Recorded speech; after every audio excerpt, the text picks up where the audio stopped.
across the UK, on DAB+, on your smart speaker, on your smart TV, and on your side.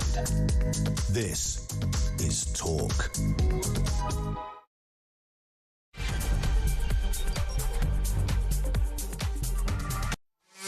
Good morning. Yes, it's me, Kevin O'Sullivan, standing in for Julia Hartley-Brewer and also, in a way, Alex Phillips. Julia's on holiday and Alex, who was meant to be her replacement, isn't very well. So, as an absolute last resort, my God, they must have been desperate, they've drafted me in. So stand by for 3 thrilling hours of breaking news, challenging views and topical debate. Get involved, get it off your chest.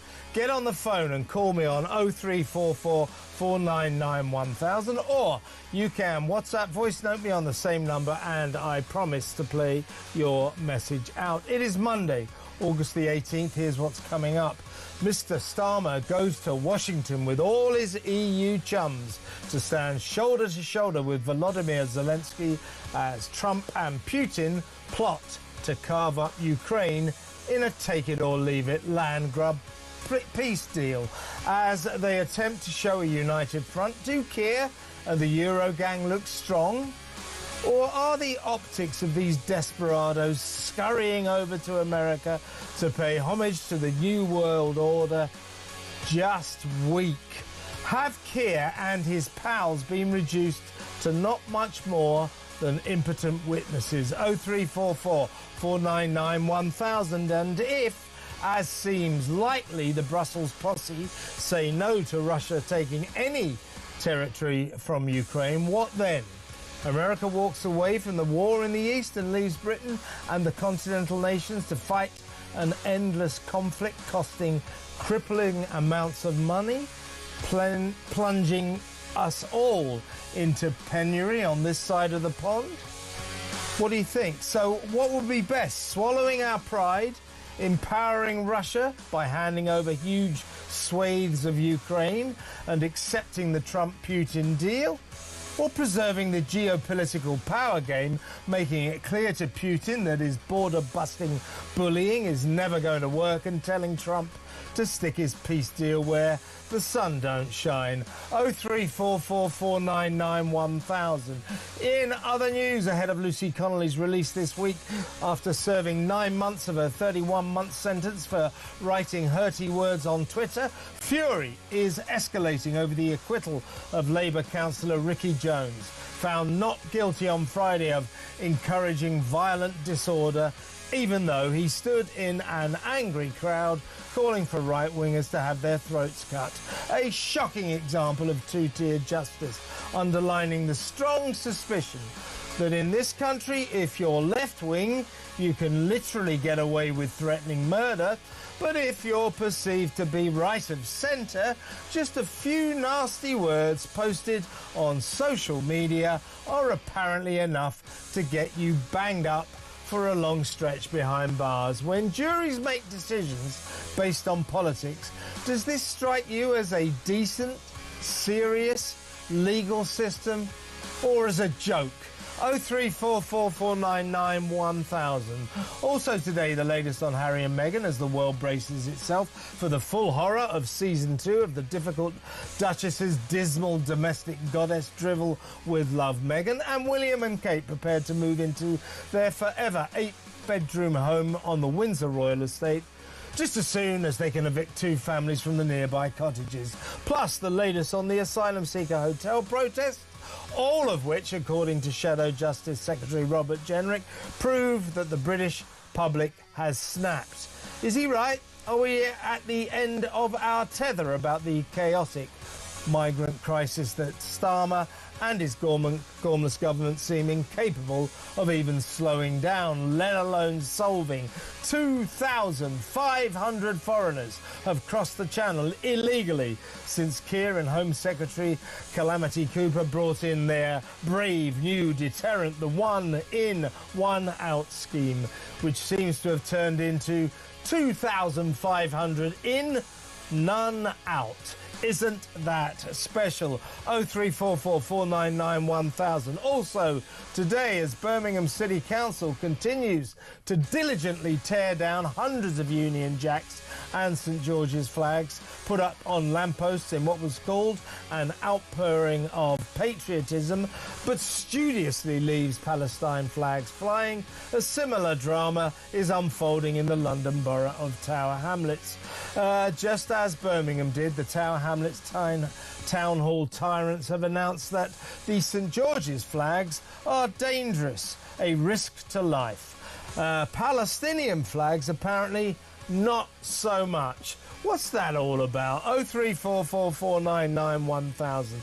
Meanwhile, what was Culture Secretary Lisa Nandy doing at a Pride March wearing a trans activist T-shirt emblazoned with Protect the Dolls? Critics accuse the Labour minister of favouring trans-identifying men over biological women and girls. 0344 499 1000. And finally, Irish Normal People author Sally Rooney vows to donate her BBC earnings to banned terrorist group Palestine Action. Of course she does. And the judge who let a drug-dealing, sex-offending migrant stay in Britain turns out to be a former executive of a pro-asylum charity. Of course she does. All that and so much more, so don't go anywhere. Stick with me right here, right now on Talk, the home of free speech and common sense. Let's spend Monday morning together. And we've got a packed hour for you, but we've got to, of course, find out what's going to be going on at the White House later today as the Euro gang descend on Donald Trump in a bid to strike some kind of deal, but it seems pretty unlikely, doesn't it? We'll keep you posted on that, and we'll get the latest on the royal scene from Angela Levin, that later in the hour. But first, let's go over to my first guest, Baroness Claire Fox, independent peer and director of the Academy of Ideas. Welcome, Claire. Good morning, Kevin. Well, first off, let's talk about what's going on in Washington, your take on it. I mean, it seems to me what we're witnessing now as the Euro gang scurry across the Atlantic to pay homage to the great president, that we're witnessing a kind of enshrinement of the new world order. You know, that Putin and Trump get together on Friday in Alaska, Trump effectively allowing Putin to come in from the cold with the red carpet treatment. They carve up this deal, which will involve Ukraine having to give away great swathes of its territory. Now the Euro gang are flying over to Washington, whereby Trump will no doubt say, take my deal or it's no deal. And they will probably say, no, we've got to stand with Zelensky. We can't give away territory. But in the end, the European leaders look almost reduced to sort of impotent witnesses as the two big guys carve up, or at least attempt to carve up, a deal. Strange spectacle, I think. Yeah, there's also something very disconcerting about the fact that the EU gang, or the Euro gang as you described them, are kind of accompanying Zelensky like he's like their child and they're like the chaperones. You know, there's something faintly paternalistic about that. I don't doubt that this is a complete shift in international geopolitics, and it's disconcerting largely because I think that sovereignty is hugely important, borders are hugely important, and we've just seen Putin ride roughshod over both in relation to Ukraine. And it seems to me that even though you can say, oh, well, you know, we in the UK had it affect us, it means that we're basically prepared to sacrifice those borders and the notion of sovereignty if we throw Ukraine to the dogs. And the problem is that the EU and the Euro crowd and Starmer will say, we're not prepared to do that, but they won't necessarily step up. They haven't convinced their home populations of the importance of things like sovereignty and borders because they're not protecting their borders themselves, and they're rather embarrassed about the whole notion of national sovereignty, let's be honest. And in addition to that, if you look, the EU has spent more money on Russian oil because of its net zero position than it's done in helping Ukraine. I mean, talk about double standards. I mean, if it really wanted to do something, it would, first of all, have not gone down this green lunacy route that it means that it's dependent on Russian gas and oil, which therefore is subsidizing the war in the first place. And also they have for too long just thought they could use rhetoric in order to win this war and depend on America. And now that America's said, no, you've got to pay for it yourselves, they're rather looking impotent, it seems to me. Yeah, extraordinary fact. I read this at the weekend. The biggest supplier of oil to Europe is India. India doesn't even really have any oil. The point being that India buys it cheaply from its big mate Russia, from Putin, sells it to Europe and then splits up the divvies with Moscow. So that's the way it happens, but it's nonetheless it's Russian oil. No, that's what I mean. That's what I mean. So you're right. Europe continue to bolster Russia's economy by buying its oil, albeit via a circuitous route, but buying it left, right, and centre on a constant basis. So yes, hypocrisy there. And let me ask you this. I've got to move on in a second because we're going to deal with this a little later as well, of course, Claire. But let me ask you this. You know, we get our politicians all across the board, particularly, of course, Labour or Starmer, but the Tories are the same, and obviously the Lib Dems and everything. There's this assumption that they stand and say, yes, we're four square, shoulder to shoulder with Ukraine. We're going to keep giving it money. We're going to keep giving it weapons. We've got to carry on this fight to stop Russian aggression. You know, I understand the geopolitics, and I'm sure most people in Britain too. But when Keir Starmer, you know, assumes that all of Britain is well behind the fact that we have so far given Ukraine £18 billion since the war started, 18.3 billion if you want to be precise, and we have pledged to give them another 3 billion a year all the way until at least 2030. When Keir Starmer presents this to us as if we're all going to go, absolutely, yes, you've got to carry on spending that money, do you think that the majority of British people are right behind this? Well, I've argued from the beginning that although I am actually 110% behind Ukraine and think that this is a fight that we should all be involved in, as I say, because I think sovereignty and protecting borders from invasion are very important. I've also argued that one of the problems is that assumption that you're referring to. You know, you can't assume that the British public agree with you. And it struck me, even though I'm on the side of Ukraine and want this to be what my fellow citizens agree with me on, that you can't assume that. In a democracy, what the government has not done is gone out and tried to win the argument with the British public about why this is right. I mean, you take the public for granted that way. Yeah. So we've dealt with it as though it's a kind of morally righteous position, even though I think it's the right position. And therefore it fits in with all these other political issues, which is it's a morally right position, no debate, you're with us, we're on the right side of history. Yeah. Well, actually, that's not the way it should work. Our politicians should have to justify to the citizens of the country that it's in what it's doing and why, not just kind of make these grand statements and assume everybody will agree with them. And basically, anyone who disagrees is then dismissed as a Putin apologist. Yeah. And that's a very dangerous situation to be in, because even though I think that Putin apologism is a real thing and I don't want in any way to concede to Putin, nonetheless, that's not something you can assume. You have to win those arguments with people, and they haven't bothered to do that. You're exactly right, Claire. There is this assumption on the part of Starmer and many other politicians. You see them all, you know, the Tories always standing in the interviews with their Ukraine badges on. They just assume that we're with them 100%. Now, I think most people in Britain, in fact, I'd say all people in Britain, of course they understand the geopolitics of this. They understand the importance of standing up to Ukraine. If you give him an inch, he'll take a mile. They understand that. But at the same time, they're struggling. We have a massive cost of living crisis. People are having trouble in our declining economy, and they look at the figures and they say, wait a second, this 18 billion quid you've already spent on Ukraine and the many billions more you're pledging to spend, we would prefer that you spent that on us. Now, that said, you're right, Claire. What the government needs to do, it needs to stop being quite so arrogant about their assumption that we're all foursquare behind everything they ever do for Ukraine, and to start talking to us, start explaining it, because otherwise I think there may be trouble ahead. The people won't just blindly follow this lot. So interesting times. Well, let's quickly move on if we can, Claire. Migrant hotel protest, very big one yesterday, last night outside the Britannia Hotel, the Britannia International Hotel in Canary Wharf, where feelings are rising rather high.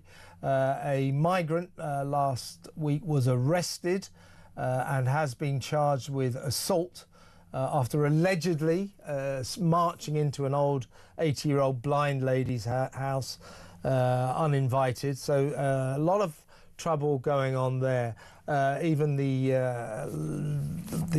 leader of the Tories in London, Susan Hall, joined the protest. Yeah, but the protests, I think, which are unfolding outside more and more of these hotels, and are getting more and more passionate, shall we say. They've been peaceful so far, largely peaceful. But Robert Jenrick, the shadow Justice Secretary, he says that they are proving that the continuing occurrence of these escalating hotel protests prove that in terms of this, in terms of the migrant crisis, 2,500 since last Wednesday, by the way, have come across the channel, and in terms of more and more asylum seeker hotels becoming trouble spots, more and more migrants being charged with serious offences, Robert Jenrick says that the British public have snapped, that they've had enough. Do you think we are at some sort of breaking point here? I think there is a tipping point. I've first of all, I want to give some credit to the Pink Ladies, who have been part of the focus of the demonstrations at Canary Wharf, because they've kind of given some expression in the most, jolly way, and the fact that they sing songs and all the rest of it, that these are organic local protests. People have had enough, but they've done everything they can to indicate this is not kind of like some violent mob rule. They've wanted to make it very clear, I think, the protesters, that this isn't the same as some of the civil unrest and riots that we saw last summer. So that's very important. But I do think there's underneath it all is an absolute fury that no matter what happens, nobody seems to listen. And I think the Labour government don't understand it or get it either, because they think that somehow if you move people out of the hotels, and that is a focus of local concern for the reasons that you've indicated, this largely undocumented young men hanging around and the potential threat that they pose and some real serious allegations made. But it's not just that. I mean, there's also the problem that if they move them from the hotels and they move them, for example, into houses of multiple occupancy, which we're beginning to see now in a number of towns around the UK, where people are just being moved into local areas out of hotels, that doesn't tackle the problem. You can kind of shift your problem round, but the prior problem is that they haven't got on top of controlling the borders. They haven't really got a solution, and their one in, one out, you've already referred to, what a joke that's become. Yeah. Their smash the gang slogan remains at the level of a slogan, and the actual serious job of tackling this actually a national crisis is now something that they need to take on board, which it seems unlikely they're going to. The other issue in terms of the protests, of course, just quickly, is the policing. Undoubtedly the police are trying to tackle or handle this in a variety of ways, but I think we could see at Canary Wharf that they might well be in a situation where they're exacerbating the problem. They're issuing these Section 14 warnings, stand on the pavement only. There was a ridiculous encounter with a lady on a motor, on one of those Motability scooters, and they wouldn't, let her stay where she was. She had to move with the protesters because she had pink on, and they just come over as ludicrous, right? And incapable of policing the situation. And of course, the problem is there's so many police there that actually can sometimes exacerbate the tensions in the local area. Yeah, one of the things that worries me about them, I mean, they've been going on pretty solidly now for about 4 weeks, these protests. And, you know, here's to the crowds, here's to the pink ladies, here's to all the protesters. They have been peaceful. I mean, they've been quite passionate sometimes, but they've pretty much been peaceful. And what worries me about that is the peaceful nature of these protests appears to have offered or delivered to Keir Starmer the opportunity to not, and this is the truth, ever since they started 4 weeks ago, to not say a single word about them. He has not said a single word about these hotel protests, largely because they're peaceful and therefore they're not making massive licks in the paper. Therefore, he doesn't feel it's imperative that he makes a comment. But, you know, his silence on this issue is typical of the man, isn't it? Absolutely. I mean, by the way, they might not be saying anything publicly, but I can tell you they'll be obsessed about it behind the scenes. Yes, let's hope so. You know, they know only too well this is a situation that they're losing control of. The danger is, of course, the temptation could then be, oh, well, in order to get Keir Starmer to comment, you know, we'll up the ante. And some of the more lively elements on the protest movement might try and make the headlines, which actually would be entirely unhelpful. Although I think next Sunday there's going to be much bigger protests all around the country, but it's also the case that we need to make it clear that these are local organic protests. Now, just in terms of Keir Starmer, I mean, I don't think the Tories can save their reputation in relation to, you know, whatever they do, generate going down to Canary Wharf or Susan Hall or what have you. But when Kemi Badenoch went to Epping and sort of met some of the mothers there in relation to the hotel, I thought it was a good thing, right? Yeah. And I think it's absolutely disdainful contempt that means that Labour haven't gone down there. Yeah, yeah. I mean, I just cannot get over it. Now, it's not as though they'd be welcome. I mean, it's obviously the case that if Keir Starmer turned up outside the protest, people would be like shouting at him. Yeah. But the job of being a leader of a country that is feeling the pain and anger and frustration around illegal migration and the small boats crisis is that you express some empathy, that you actually go down and talk to people. You know, where is Jess Phillips, right? Yeah. Where are any of them? Where are any of them? Exactly, but Jess Phillips is very worried. You know, her job is to think about violence against women and girls. That's what her job is, right? Yeah. And in some instances, these have been examples of where young women have apparently been sexually assaulted. So at the very least, she could pop along, right, and have a chat. Well, she could do. So could Keir. The thing is, they've clearly got a policy, Labour, the Labour government, to keep stum about this. If you don't mention it, hopefully it'll go away. And as you say, that's disdainful and patronising and wrong for a government. Claire, I've got to move on, but thank you for a brilliant start to the show. That's Baroness Claire Fox, independent peer and director of the Academy of Ideas. Let's go straight to break. When we'll come back, we'll talk to Rear Admiral Chris Parry about what's going on in Washington and all the implications of the potential peace that may unfold before our very eyes later today, or it may not. That next. Stay tuned.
About corruption in prisons. We know the amount of drugs that are coming in, the amount of inappropriate relationships, and what we don't know, and the MOJ is not transparent about, is how far up it goes. And I think that you know, corruption at a higher level can completely destabilize a prison. It sounds to me, it smacks of, well, let's just brush this one under the carpet. And I think that's pretty much what they did. Across the UK, on DAB+, on your smart speaker, on your smart TV, and on your side. This is Talk. Welcome back. Well, all eyes are on Washington today. Friday, all eyes were on Alaska, possibly for the first time in world history. But that was when Vladimir Putin came in from the cold in Alaska, of all places, in Anchorage, to be greeted by Donald Trump with a red carpet treatment. And they basically hammered out this kind of it started off supposed to be talks about a ceasefire, then they upped the ante and said it would be a permanent peace, but it clearly involves the cessation of vast amounts of territory by Ukraine. That has always been a deal breaker for Zelensky. Presumably the European leaders, including Starmer, who are going to fly across the Atlantic today to meet Donald Trump, will stand with Zelensky and say no land. There'll be no land given away, at which point I assume Trump will say, all right, you're on your own. We're not going to waste any more money on this. You can spend your money on. That's the way I see it panning out. But you never know. Perhaps some kind of peace will be reached. But it's going to involve a lot of ramifications. Let's talk to Rear Admiral Dr. Chris Parry, former NATO commander. Hello, Chris. Yeah, good morning, Ken. Well, listen, let's talk about one of the elements of a potential peace. I think a peace deal here, if, as seems likely, it's going to involve Ukraine giving up land, is very, very unlikely. I think they'll have to turn around and say, well, no, we're not going to do it. But let's just say that they reach some kind of accord. They are now talking about a kind of NATO peacekeeping outfit, preserving the status quo in Ukraine. I mean, what are the realities of that? So we achieve peace, sort of a peace. Putin agrees, okay, I'll pull out as long as you give me Donbass and all that kind of thing. And then there's a peacekeeping force in Ukraine. What will that look like? Will it involve British boots on the ground? Do you see it as a realistic proposition? Well, Kevin, I mean, there are too many unanswered questions at the moment. Nobody would go to an armistice or peace in history on the basis of what we know right now. You're absolutely right. There are hints that Putin says he wants the whole Donbass region. And he also wants the Crimea. So that's going to enable him to dominate the Black Sea. It'll also enable him to come back again anytime he likes. And it looks very much like Czechoslovakia in 1938. I'll take the Sudetenland, and next year I'll come back and get the rest. There's no guarantee. We don't yet know what arrangements are in place to guarantee Ukraine's integrity beyond that. Is it going to be NATO Article 5, in which case you've got a situation where if Russia decides to step over the line, Russia's at war with NATO. We don't want to risk that. Are we really seriously considering putting NATO troops into Ukraine, the one thing that Putin said started this conflict? So when it comes to Keir Starmer and Macron and all these other people saying we're going to put peacekeeping troops in Ukraine, I don't see Putin accepting that one little bit. Similarly, unless you're equipped, trained, and enabled to fight and kill the Russians, you're not going to deter them. So the idea we're going to send trainers and engineers to deal with the landmines and things like that. I mean, again, I'm very cynical about this, Kevin. After 3 years of fighting a war in the 21st century, are we seriously going to go and teach the Ukrainians how to fight the Russians? I mean, it is beyond parody.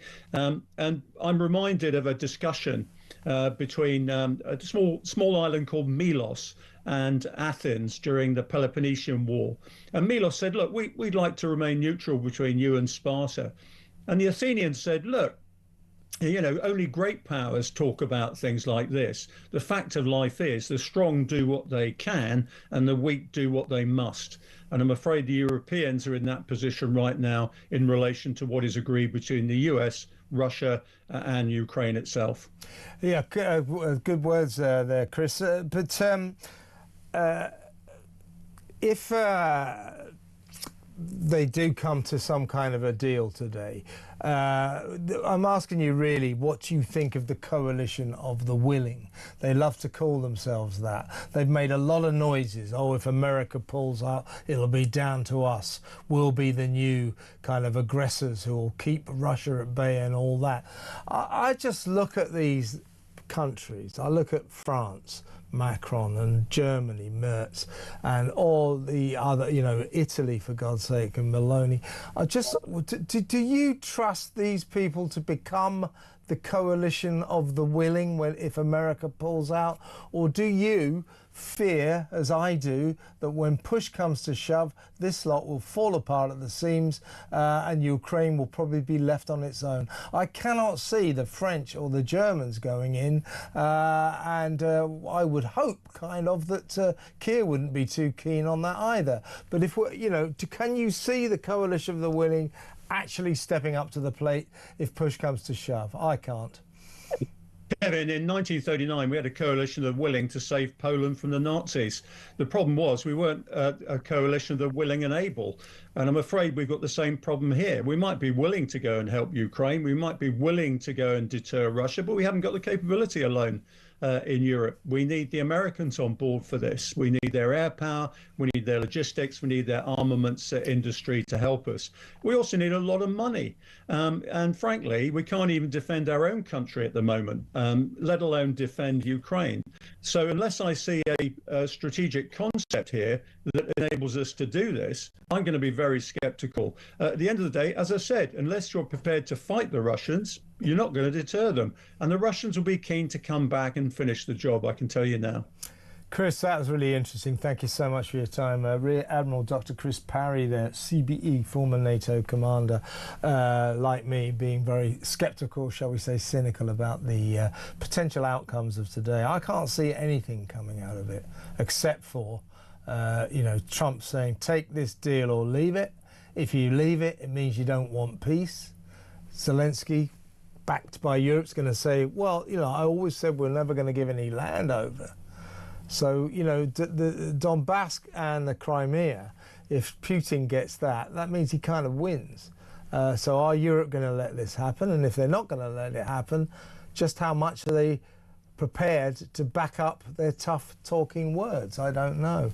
Interesting times, to say the least. Well, by way of a change, after the break, we're going to talk to Peter Blexley. We need to talk about two-tier justice, the ramifications from this bizarre verdict by a jury last Friday that Labour councillor Ricky Jones was not guilty of calling for violence.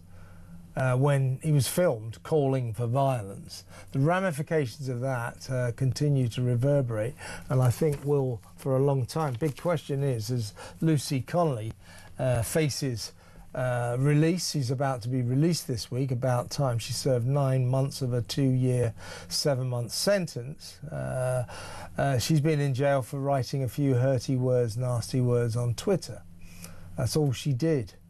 You know, 200 miles from Southport, she angrily wrote these, you know, silly words that were a bit incendiary, no doubt about that. She took the post down. 2 years, 7 months. Ricky Jones stands in the middle of an angry anti-racism crowd, shouting, cut their throats, cut their throats. And that apparently is not encouraging people to commit a violent offence. But it is, isn't it? So we got juries counterintuitively finding people not guilty of crimes they clearly committed, like the Colston Four in Bristol. Remember that? The 4, you know, anti-slavery protesters who pulled down the statue of Edward Colston, you know, an old 19th century, 18th century slave trader in Bristol. Pulled down the statue, dragged it across the towpath and chucked it into the sea. They were charged with vandalism and criminal damage of public property. Clearly, they criminally damaged public property. They were found not guilty of this offence, but they did it. So what we've got here is juries making decisions for political reasons. And what we have to ask ourselves about Ricky Jones and Lucy Connolly, are we turning into a country where it's legal to threaten murder, to threaten to get people to murder other people if you're left-wing, but illegal to write some nasty words on Twitter if you're right-wing? So right-wing illegal, left-wing legal. If our justice system is turning into this, folks, and it looks like it is, then this ceases to be a serious country. This is really serious. We need to talk about that next. Stay tuned, 0344 499 1000. Stick around.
Across the UK, on DAB+, on your smart speaker, on your smart TV, and on your side.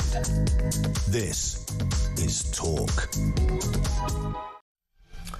Yes, my political asylum tonight on Talk at 7, except it won't be mine. It's the returning hero, Mark Dolan, will be at the helm of the political asylum tonight, 7 until 10 o'clock. I couldn't have left the show in better hands. Right, let's move on. Let's talk about crime. Well, let's talk about two-tier crime, two-tier justice. First, a warm welcome to the show to former Met Police Detective Peter Bleksley. Hi, Pete. Good morning. Well, look, first of all, I want to talk about shoplifting in just a second, but I do feel we need to revisit what happened on Friday when Councillor Ricky Jones, who was filmed, shouting in the middle of a crowd for basically what he called far-right thugs to have their throats cut, slit, killed. He was found not guilty of encouraging others to commit a violent crime. I mean, he quite clearly did this, and yet a jury found him not guilty.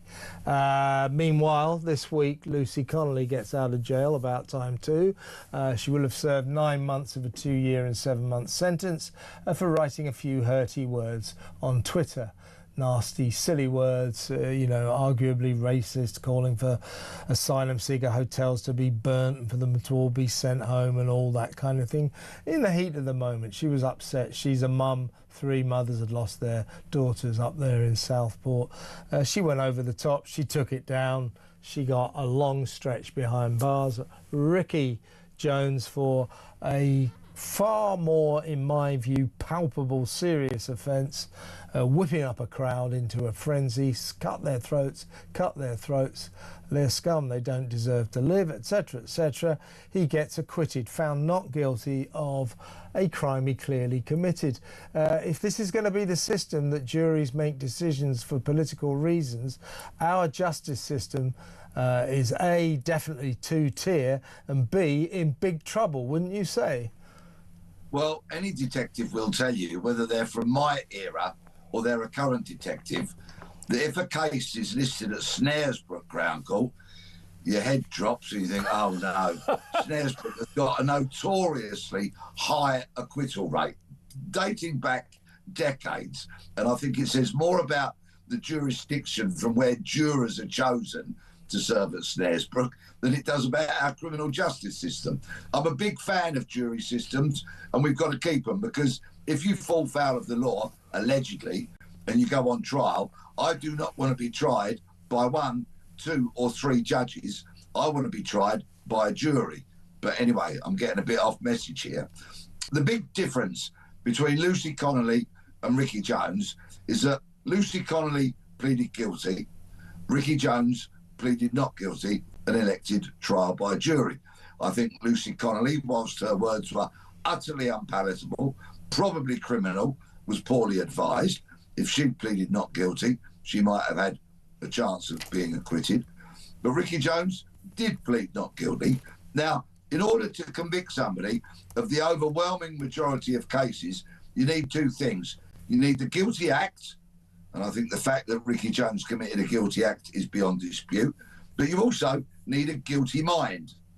And what Ricky Jones put forward by way of his defence was that he had a lot of trauma, a lot of issues, and quite frankly, he didn't really mean what he said. And that was believed by a jury, and what led to a rather unpalatable acquittal. Yeah, I'd quite like to meet some of those people in the jury, because I've got some swampland to sell them in Florida. I mean, he claimed that he had ADHD and suffered racism at school. Who cares? What the hell has that got to do with shouting in the middle of a crowd, calling for people's throats to be cut? They shouldn't be listening to that claptrap, but they did. I think they let him off for political reasons, just like the jury in Bristol let the Colston 4 off for the same. You know, a crime they definitely committed before our very eyes, and yet acquitted, found not guilty of something they clearly did. If we go down this route, if juries somehow or other are allowed to make political decisions, I think we're in big trouble. 2-tier justice, Pete. Let's talk about shoplifting, the ongoing scourge of shoplifting, which is reaching kind of epidemic levels. Record numbers of Britain's most prolific shoplifters are avoiding jail, and the police chiefs say now that shops should have greeters to put off shoplifters. You know, so in other words, if there's someone standing in the shop door and the shoplifter walks in and the guy goes, "Oh, welcome to you know, Gamages," or whatever the shop's called, that somehow they won't nick anything. That seems a bit desperate. Isn't it about time we started sending a message to shoplifters? You keep doing this, you'll go to jail. But we don't send that message to them. Therefore, the problem's never going to get cured, right? Picture the scene. I've got one of these jobs as a greeter at a nice department store, for example, in Oxford Street. Good morning, sir. Good morning, madam. Good morning, non-binary person. Welcome to Blexley's department store. Valuables on the 3rd floor, less valuables on the 2nd floor, really expensive stuff behind lock and key in the basement. Suggest you don't try and steal that. But either way, I will not be challenging you should you choose to walk out of here with goods that you have not paid for, because this store has a non-intervention policy, like so many of our current stores do have. What we need are deterrents. Train security staff in self-defence and restraint techniques which are accepted by the establishment. That's really helpful. Then they can get involved, they can grab hold of people, they can detain them. And they need to be able to detain them until the police do blooming well turn up. And of course, we know they don't. That would be a deterrent. Another deterrent, police to turn up and for people to be charged. Are you listening, Crown Prosecution Service? Another deterrent, send them to court. And are you listening, judges? Hand down appropriate, stern sentences that do operate as a deterrent. And then lastly, prison service, be prepared for an influx. Find the space however you do that. I'll tell you what, I mean, this is one other crime scourge, crime problem that we've got, that we're in a position now, catch-22 can't be solved, because these people, these scumbags, these shoplifters, dare I use the word scumbag? The Prime Minister, of course, wouldn't call them scumbags. What would he call them? Vulnerable people abandoned by a society that doesn't care, or some crap like that. what our problem with shoplifters is, particularly the prolific ones, but maybe even the less prolific ones. We should start sending a message by sending them to jail. But once again, we're going to hit that brick wall where everyone said, well, the jails are so crowded, they're overcrowded, they're full up, we can't put anyone in jail. Isn't it about time, Pete, with a view to this and other crime problems, other problems that we've got because we've got jails that are bursting at the seams, isn't it about time we started commandeering, I don't know, some disused RAF bases, old prisons or anything, holiday camps, and turn them into temporary penitentiaries? Isn't it about time we did that, so we have some space to put these criminals who deserve to go to jail, as opposed to letting them off because we literally haven't got any cell space? Firstly, by way of an act of unshakable solidarity with you, so that we stand in the dock together, shoplifters are scumbags. No doubt about that whatsoever. We need these deterrents. Yes, we need greater prison capacity. And of course, the politicians say, oh, well, we're having problems with the planning, it's getting too expensive, blah, blah, blah. And we also have idiots like the head of Iceland the other day saying, spot a shoplifter, tell us about it, and we'll give you £1.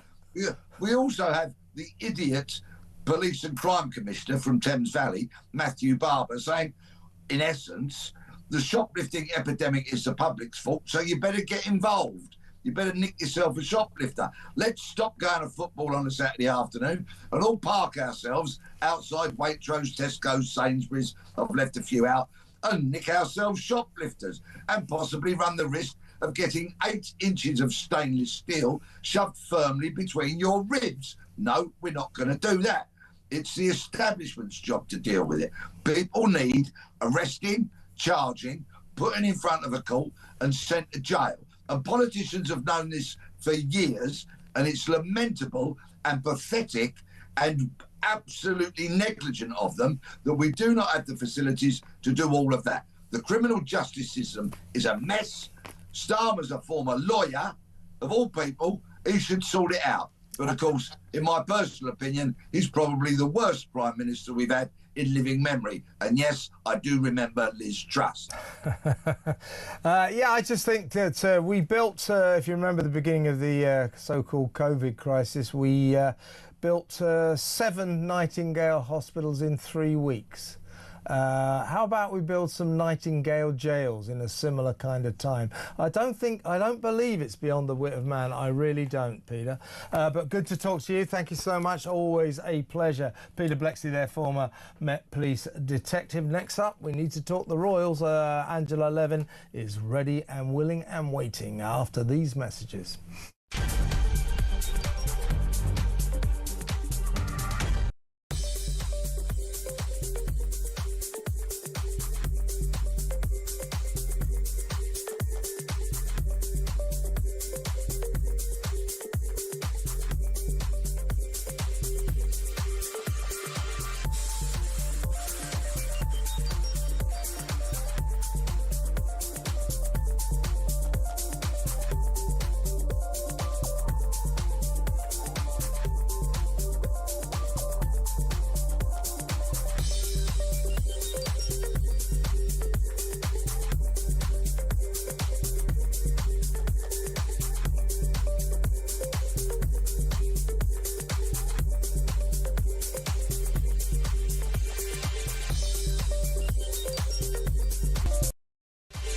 Boy, you, Angela Rayner, you personally voted against the grooming gang inquiry. You want dangers to young women in this country.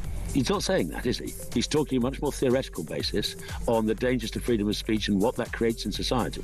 She's taken it personal. He's talking politics. Different things. According to current polling and all the rest of it, she's gone at the next election. She's currently got a majority of 6,791, which is a relatively healthy majority, is it not? Yeah, it was. Across the UK, on DAB+, on your smart speaker, on your smart TV, and on your side. This is Talk. Welcome back. Let's talk royals. Let's go straight over to royal biographer Angela Levin. Hi, Angela. Nice to see you. Nice to see you. Well, listen, we need to talk about Kate and William's new home, but let's do that in a moment because I think it's only fair to once again warn the world that fairly soon they're going to have to endure Series 2 of With Love, Meghan. Let's, if we must, remind ourselves of the trailer. I love the idea of spending time together. Hello! And finding new ways to show people you care. Look at that. Oh my gosh, I could do this every day. Let's get creative and learn something new. Nicely done. I don't know what's happening. I'm so glad you came to show me how to do this. Is this working? Today's about getting out of your comfort zone. I have no idea where to start. Everybody should have one of those at home.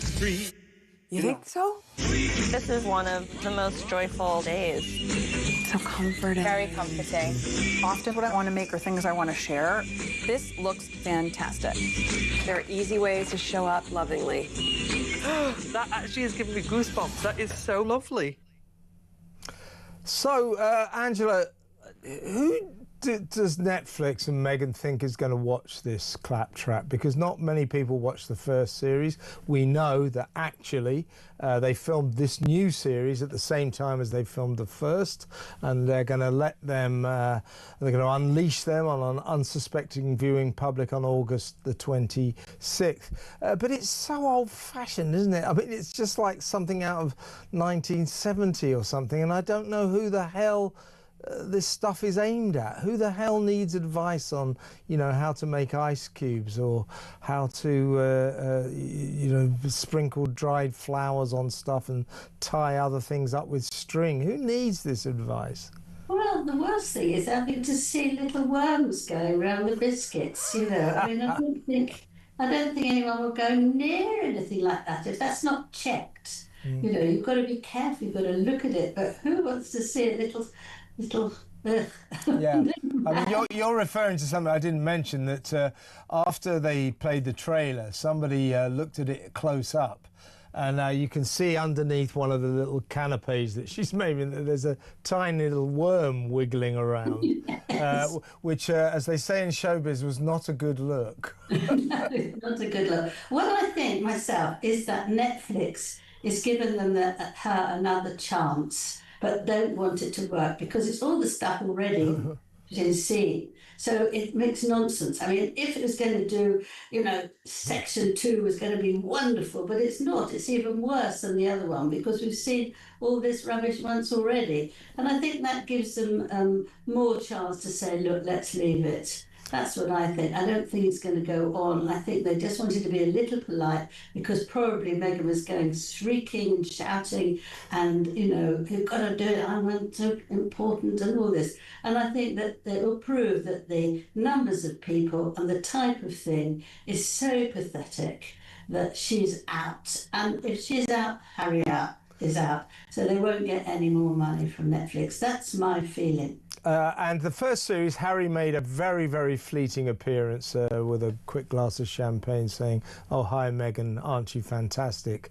Which is, of course, what everybody has to say in this show, and for money. But in this series, I gather he's not even in this at all. So what's happening with him, Angela? What on earth is he up to? What he's up to is that he's trying to see his father, King Charles. He's desperate to do that. Now, do you think this is really because he's so worried about him? I don't. As you know, I spent a long time with Harry. I liked him a lot, but this is no longer. He wants to go to his father so he can come back triumphantly with something about his health and something about what's going on with the royals. Sell it off to Netflix and go, phew, we're back in.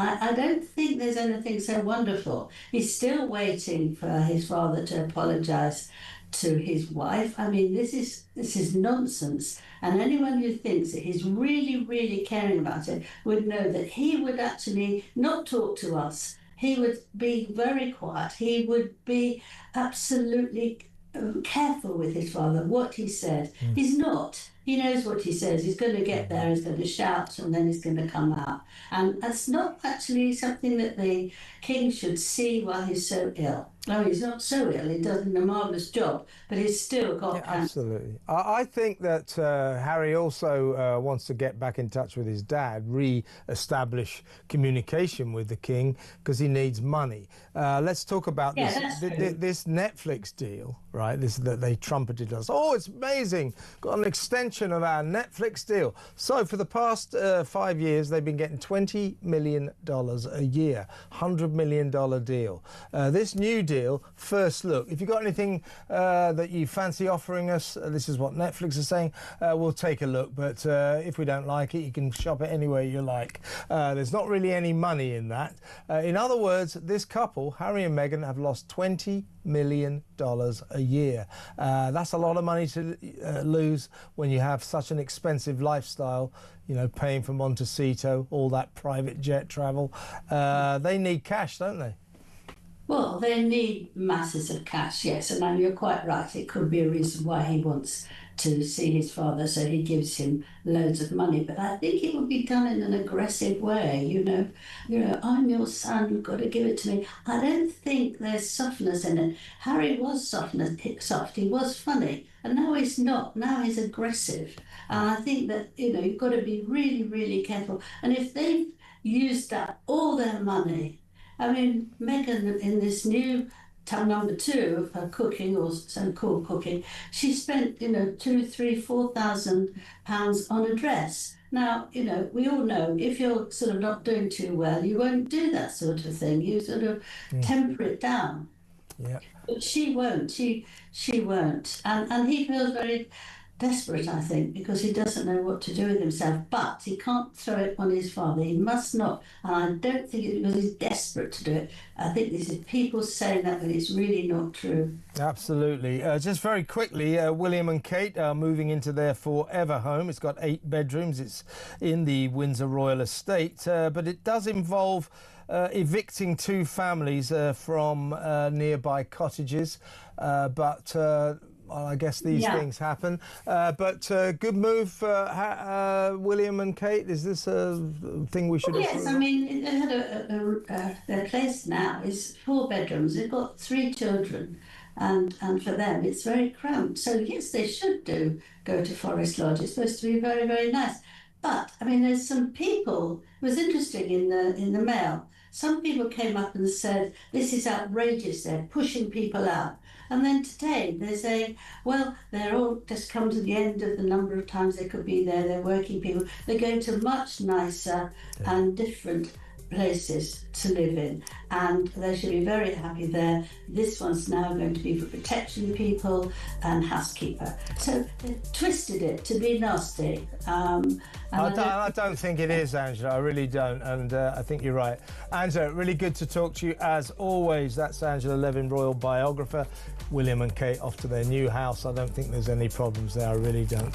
Good luck with that. Stay tuned. Brendan O'Neill after the news. So much still to come. Stick around, folks.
across the UK, on DAB+, on your smart speaker, on your smart TV, and on your side.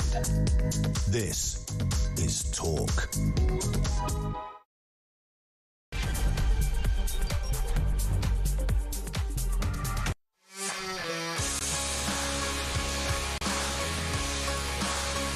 Welcome back. This is the second hour of my mid-morning spectacular. In a little while, we're going to be taking your calls. About time we got you in on the act, don't you think? 0344 499 1000. What's going on in Washington? Let me know what you think about Ricky Jones. Should he have been acquitted? Why is he walking free when Lucy Connolly got 2 years and 7 months for writing nasty words on Twitter? He stood in the middle of a crowd calling for people's throats to be cut. By the way, his defence was this in court. He said, yeah, well, I didn't mean the far-right protesters, you know, the migrant protesters. I meant these National Front guys who've been putting stickers on windows, car windows with razor blades behind them. Not a very nice thing to do. But that's who he meant. So the jury went, oh, well, if you meant National Front members putting things on windows, yeah, it's fine to slit their throats. I mean, what is going on? What kind of decision is that? 0344 499 1000. What are we going to do about shoplifters? Isn't it about time we went tough on them, started sending them to jail? And as I say, let me know what you think about the antics in Washington and maybe what you thought about the antics in Alaska on Friday in the city of Anchorage, where Putin came in from the cold to be greeted on the red carpet by President Trump. Those two want to carve up Ukraine. Are we going to let them? Should we let them? If we don't let them, it's basically eternal war that's going to cost us a fortune. So you might not like what they've done, you might think it's all wrong, but if you want peace and you don't want your country to be spending the best part of £3-4 billion a year forevermore on Ukraine, having already spent £18 billion, maybe you want to think twice about Putin and Trump's peace deal, land grab peace deal though it is. Maybe you want to think, if you want peace, maybe Ukraine does have to give away Crimea and Donbass. What do you reckon? 0344 499 1000. Before we get to all of that, let's put the world to rights with the chief political writer at Spiked Online, Brendan O'Neill. Welcome, Brendan.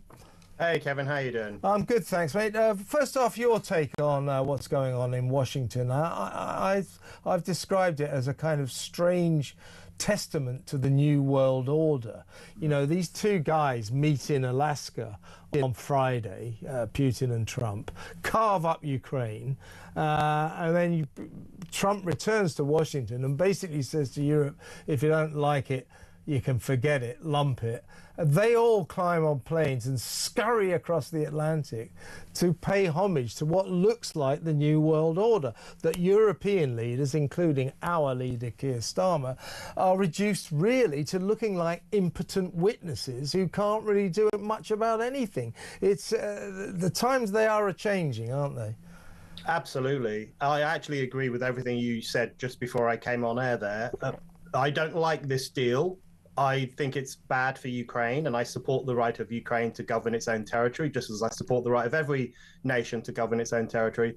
But something has to be done. It seems that this conflict has reached a stalemate. It's a horrible conflict. It's an expensive conflict, as you said.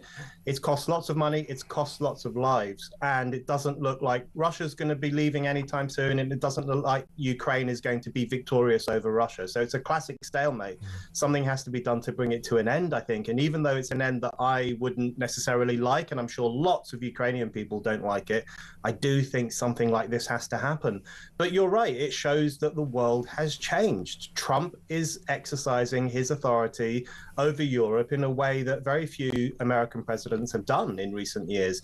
And, you know, it's interesting, isn't it? Because we have the British government and the French government and all these other governments saying we have to protect Ukraine, we have to defend Ukrainian sovereignty. They can't even defend their own borders. Keir Starmer can't even preserve the sovereignty of this country in which he is elected to be prime minister. He can't even control his own territory and protect it from people coming here illegally. The idea that he is going to save Ukraine from the Russian invaders is a joke. So the whole thing, I think, has become a bit of a mess. We need a resolution.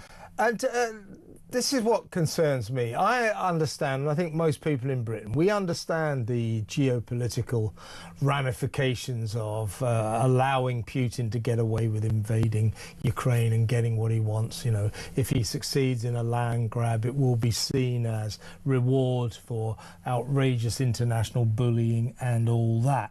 You know, I understand that, and so do I think most people in Britain. However, what we're being asked to accept, and what Keir Starmer and the Tories and all across Westminster, you've seen all these politicians, you know, of all colours. Every time they're on telly, they've got their little Ukraine badge, you know, standing with Ukraine, the flag there and everything. There is this assumption in Westminster that the whole nation is right behind the unequivocal support of Ukraine, no matter how much it costs. It has cost us so far £18.3 billion, and we have pledged to give Ukraine at least another £3 billion a year until 2030. As I say, everybody in this country understands what this is about, but I think that when Keir Starmer doesn't even talk to us about it, doesn't even ask us, but assumes full fat support on the part of the British people for spending billions and billions of pounds on a foreign country, I think he assumes too much. You're absolutely right. You know, politics in Britain has changed so much over the past 3 years since this conflict started. I think there was an initial outpouring of support for Ukraine. People in Britain and around the world were really shocked that in the 21st century, a European nation was invaded by an aggressive imperial army. We were shocked and horrified. It reminded us of things that happened 80 years ago. So there was that outpouring, but things have changed. And I think a lot of British people now will be asking, why is it more acceptable in Britain to wave the Ukraine flag than it is to wave the British flag? Look at what's happening in Birmingham, Kevin. You'll be all over this story. The Union flag and the English flag are being taken down by the local council. They're being put back up again and again by local men there.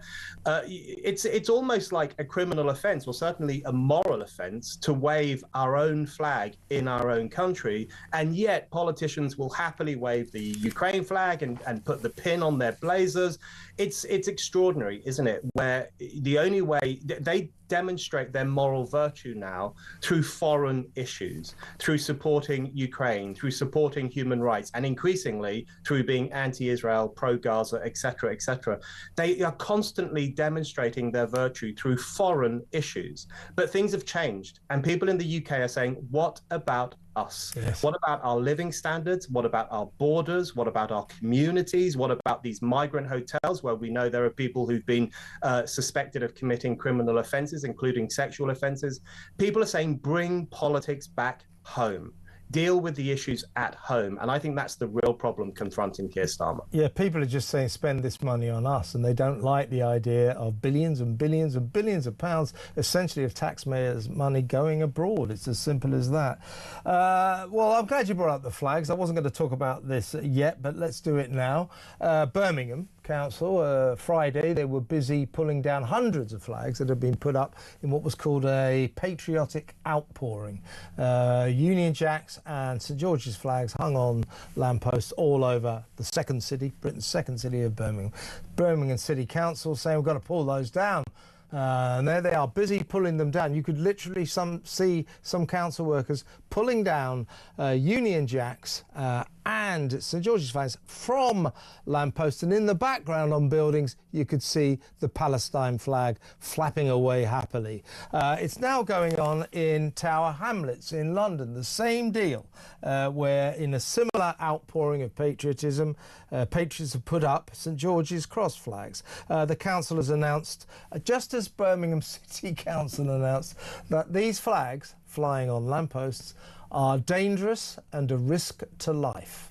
So that's why they're pulling them down. But apparently the Palestinian flag is not dangerous, nor is it a risk to life. So in Tower Hamlets, they're saying, yes, we're going to get these flags down as soon as possible.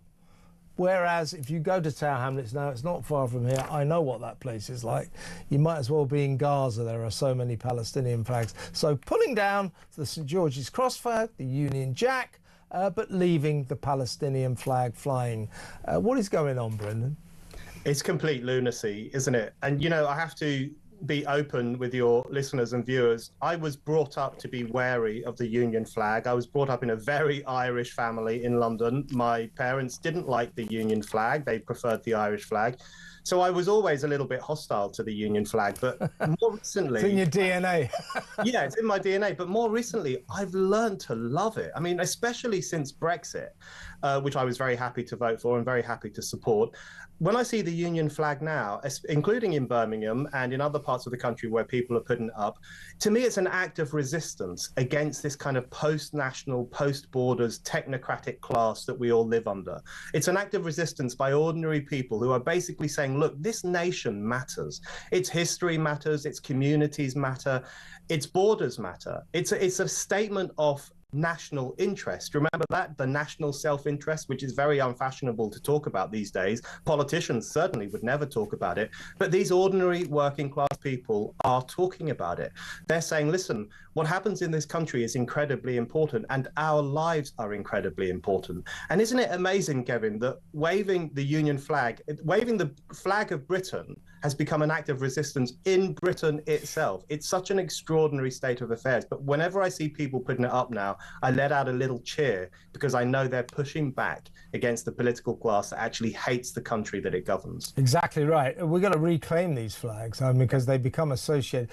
In no other country has this ever happened.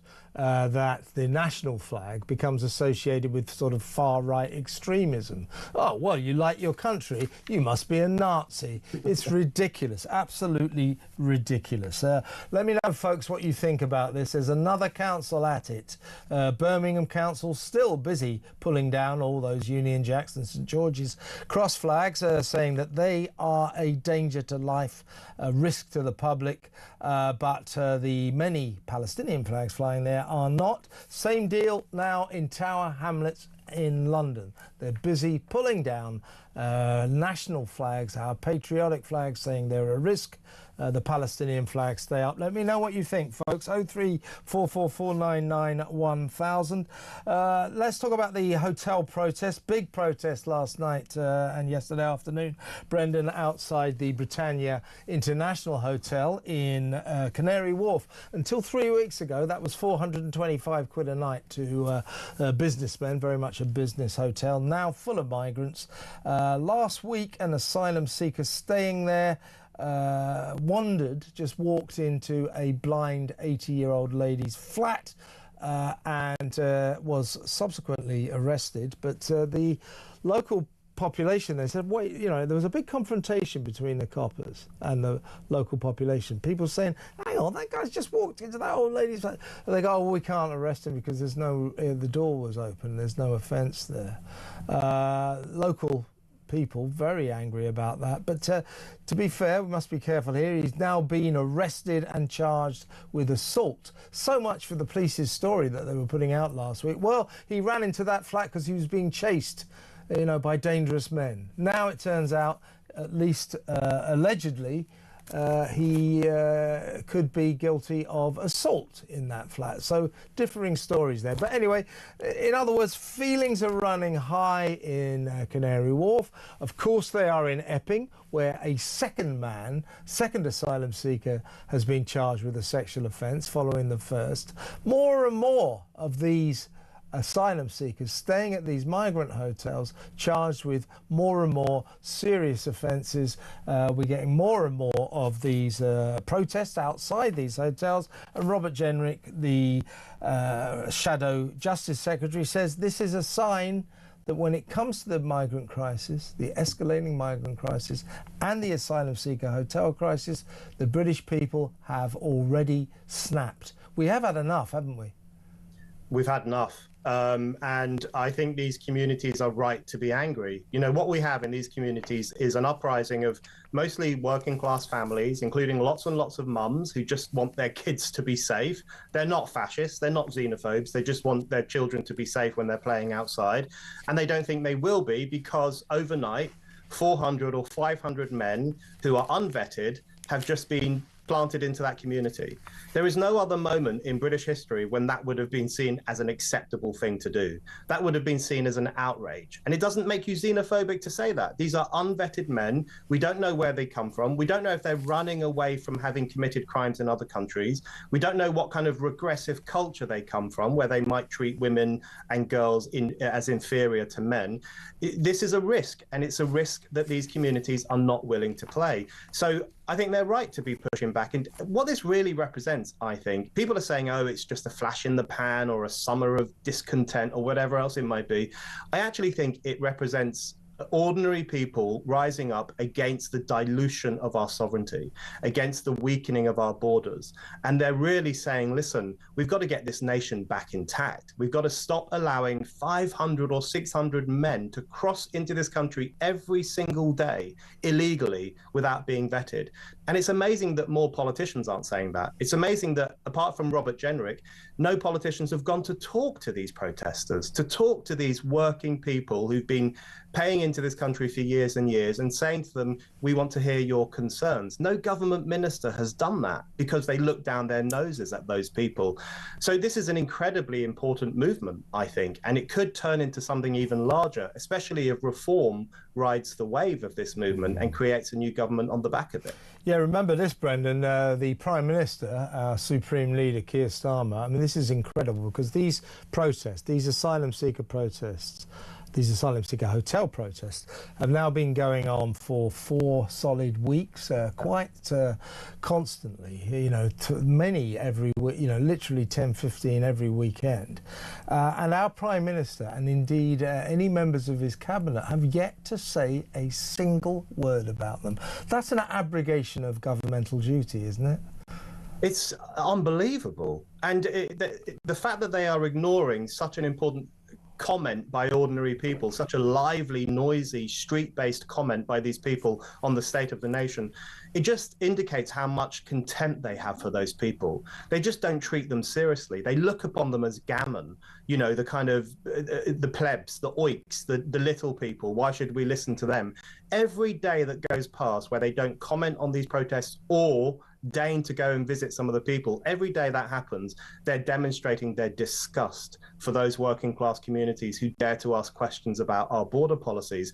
And if you look at the media as well, the difference in the way the media treats Palestine Action protesters and these protesters is extraordinary. The liberal media fawns and gushes over the surgeons and the academics and the poshos who are all saying we love Palestine Action, and they treat with utter contempt these ordinary people with ordinary jobs who are just saying, listen, we don't want strange men overnight in our communities. And it really speaks to the class hatred behind a lot of this. These protesters are not taken seriously because they are predominantly working class, and that's all there is to it. Yeah, here's to the pink ladies, by the way. And that brings me nicely to the last question that I'd like to ask you, please, Brendan. Sally Rooney, who wrote Normal People, which... Don't roll your eyes. No, she wrote Normal People, which was turned into a massive TV hit. Anyway, she's Irish, based in Ireland, has given an interview to the Irish Times, so it's all actually legal because she's not back here. But she has vowed to use her BBC royalties for Normal People to fund Palestine Action. As I said in my monologue at the beginning of the show, of course she does. These people, eh? Of course. She is just one of the smuggest people in the cultural establishment. And that's saying something because there's a lot of turbo smug people in the cultural elites.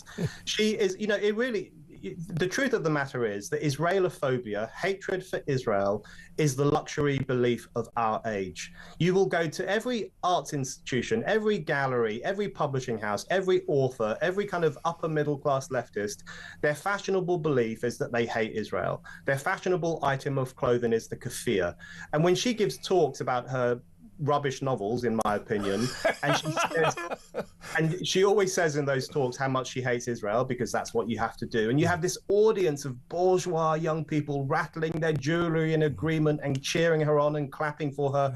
She's now posing as some kind of dangerous rebel who's going to break British law and give her BBC money to Palestine Action. She's not a rebel. She's going along with this luxury, lazy belief that says Israel is the most evil nation in the world, which is not true, and in my view, completely bigoted.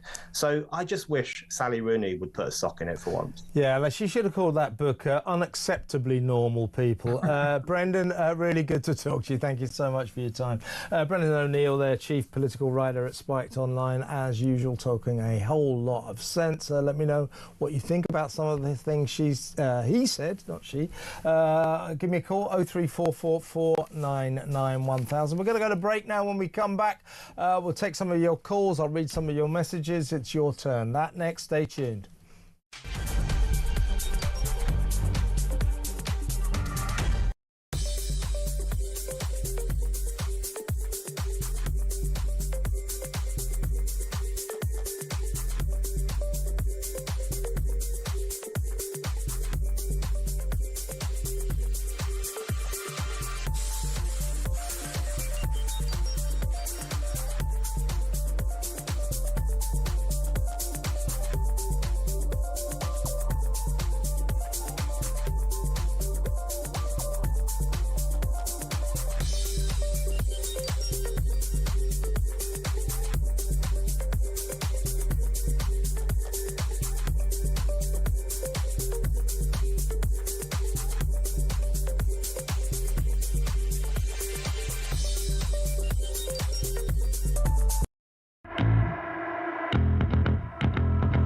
I think it's really fantastic that people are putting flags up everywhere, particularly as Birmingham Council think that the Union flag should come down, but others should be proudly flown. It's insulting and disrespectful, but it's fantastic that people are flying them out, Mike. And I think that it's sort of symbolic and representative of the fact that on the first hand, many people, maybe the silent majority, actually feel very proud still to be part of Britain.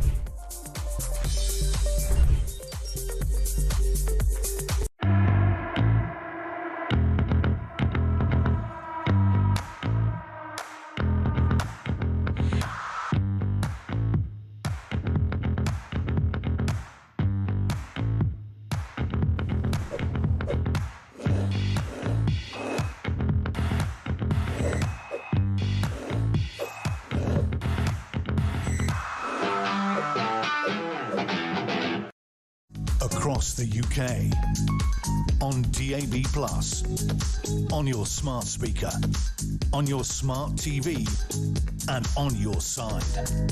This is Talk. Interesting, got a text here from a retired police detective, Russ. Do you remember what Peter Blexley was saying about, oh my God, Snaresbrook Crown Course in East London? Coppers are terrified of Snaresbrook Crown Court because it always finds everyone innocent. It never finds anyone guilty. Anyway, so this Russ says, I'm a retired detective with 30 years service and have been out almost 30 years. Peter Blexley's comment about Snaresbrook is spot on. It's interesting, isn't it? Let's go to the phones. Let's talk to Herbie in Harrow. How you doing, Herbie? Here I am at an unusual time. Yeah, definitely.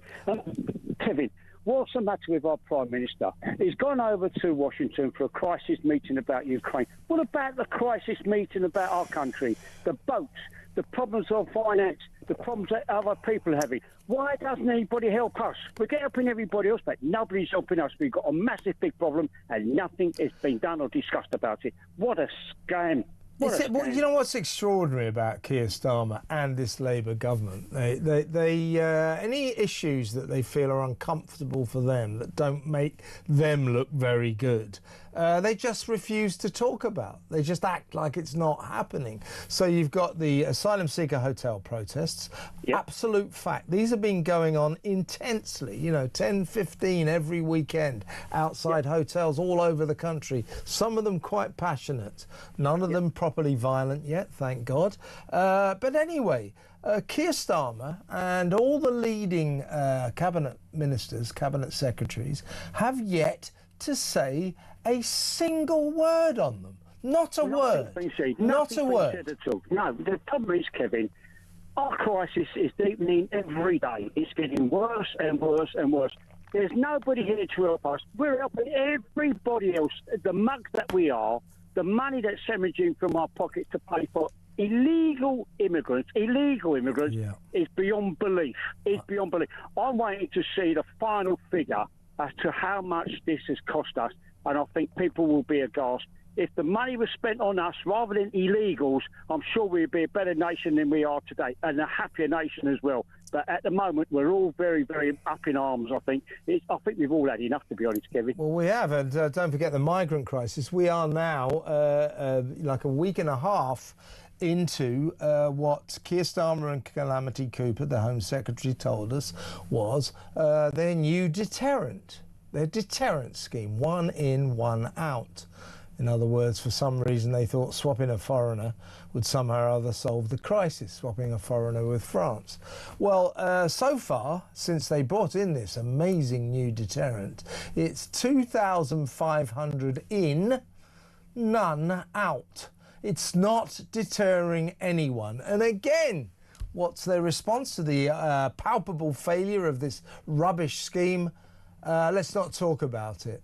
It's ridiculous. And as you say, while he's not talking about clear and present crises back here in Britain, he's swanning off to Washington to stand foursquare with Zelensky. What about us, Herbie? You're so right. Good call again, mate. Always a pleasure. Herbie in Harrow. Let's go to John in Bradford. Hello, John. Hi, good morning to you. How are you? I'm very well. What would you like to say?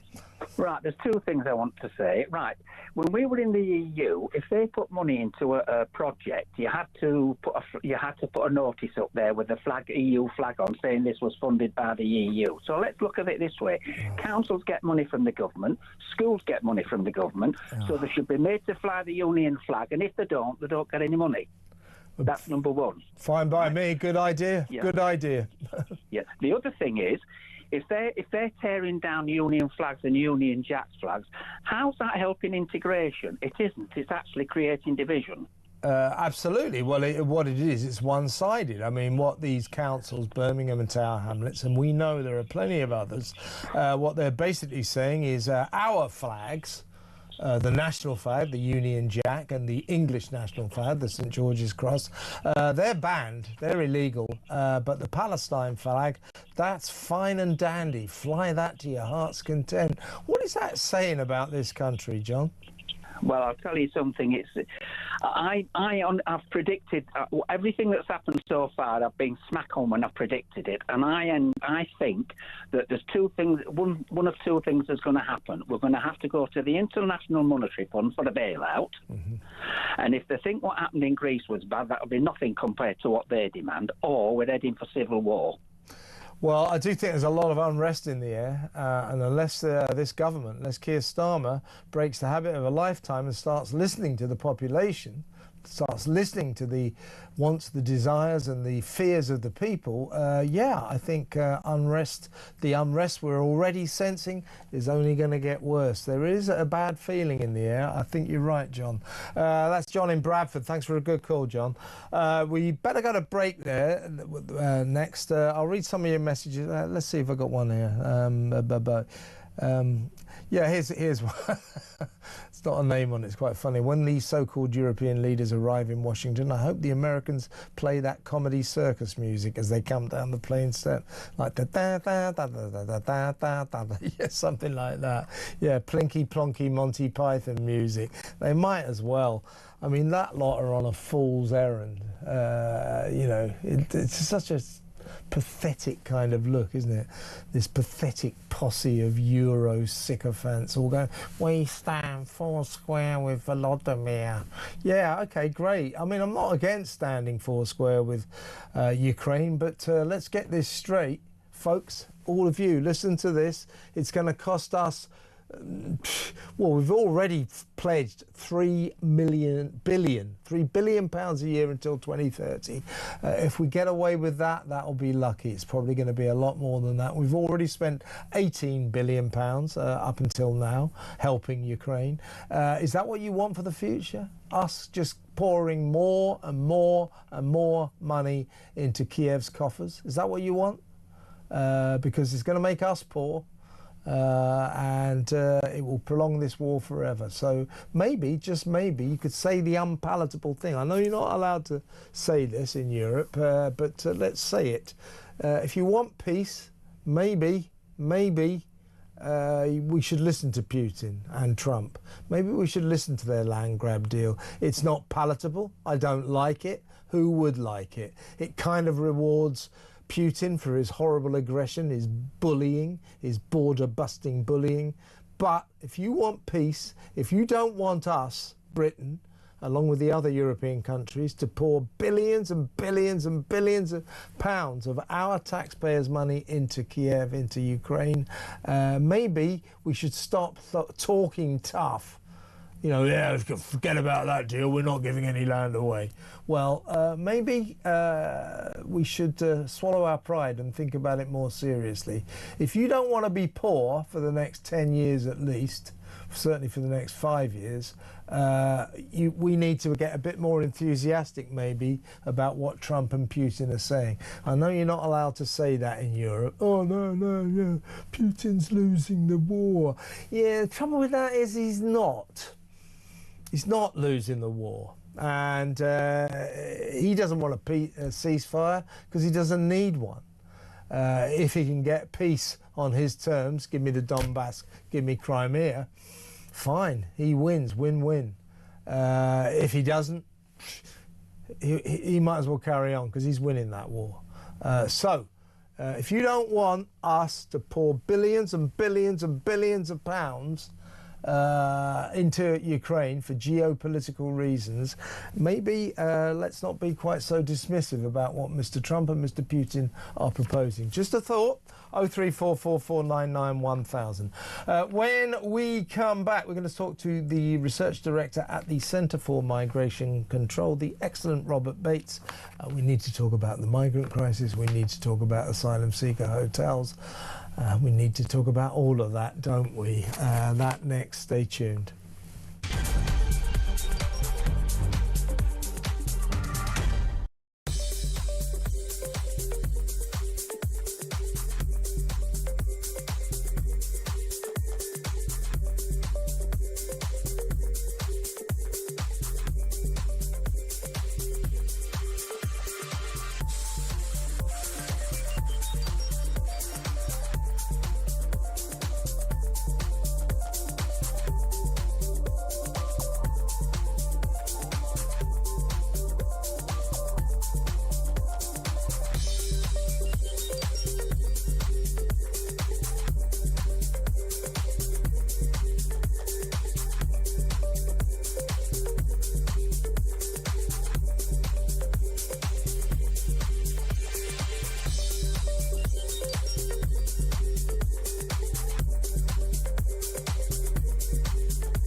Across the UK, on DAB+, on your smart speaker, on your smart TV, and on your side.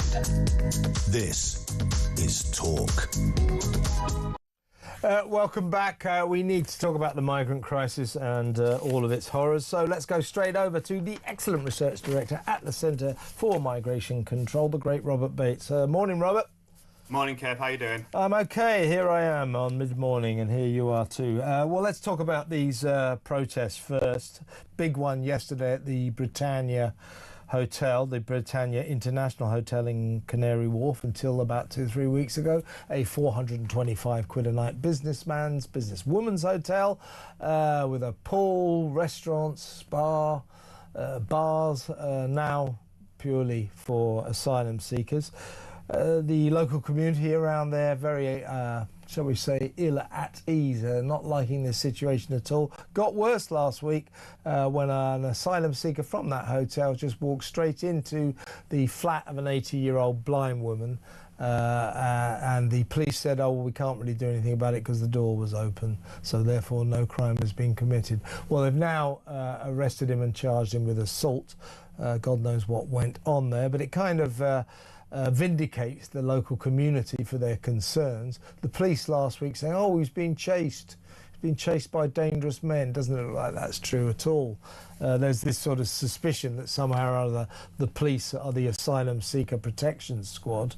But as I say, quite a passionate protest there yesterday. Protests going on all over the country, and as I keep saying, what do you make of the fact, Robert, that after 4 solid weeks of these protests, obviously many more to come, that the Prime Minister and no one significant in the Cabinet has said a single word about them? Robert Jenrick, the Shadow Justice Secretary today, said that these protests proved that the British people have already snapped about the asylum and the asylum seeker hotel crisis, and of course the migrant crisis. But what do you make of the fact that the Prime Minister and in fact the entire Cabinet have yet to say a single word about these protests, these very significant protests that have been going on for more than 4 weeks now?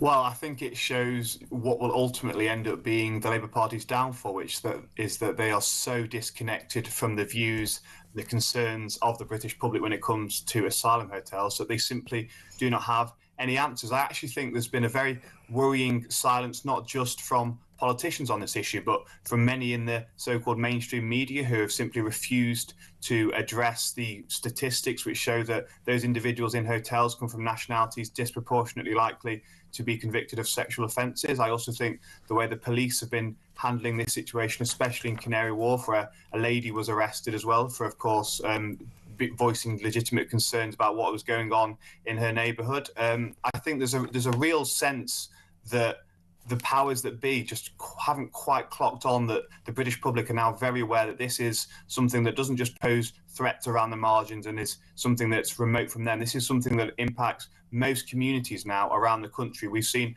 of course, not just the hotels that have exploded and is still actually increasing in number under the Labour Party, despite them protesting that the numbers are going down, but the use of houses of multiple occupancy as well means that many, many people and many, many communities that once were high trust, safe places where you could leave your door open are now feeling a real sense of unease descending upon them. And, you know, it is very, very startling that there is a tiny number of politicians actually prepared to talk about this. Of course, you've got your reforms, you've got some independent MPs, and then you've got Robert Jenrick as well. But the fact that the Labour government and people that are meant to be making decisions for the betterment of the British public are completely silent on this really is why Labour will and do deserve to lose the next general election.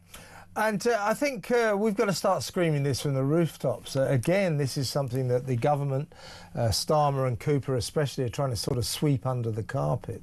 It was August the 6th, about a week and a half ago, that the one in, one out scheme came into operation.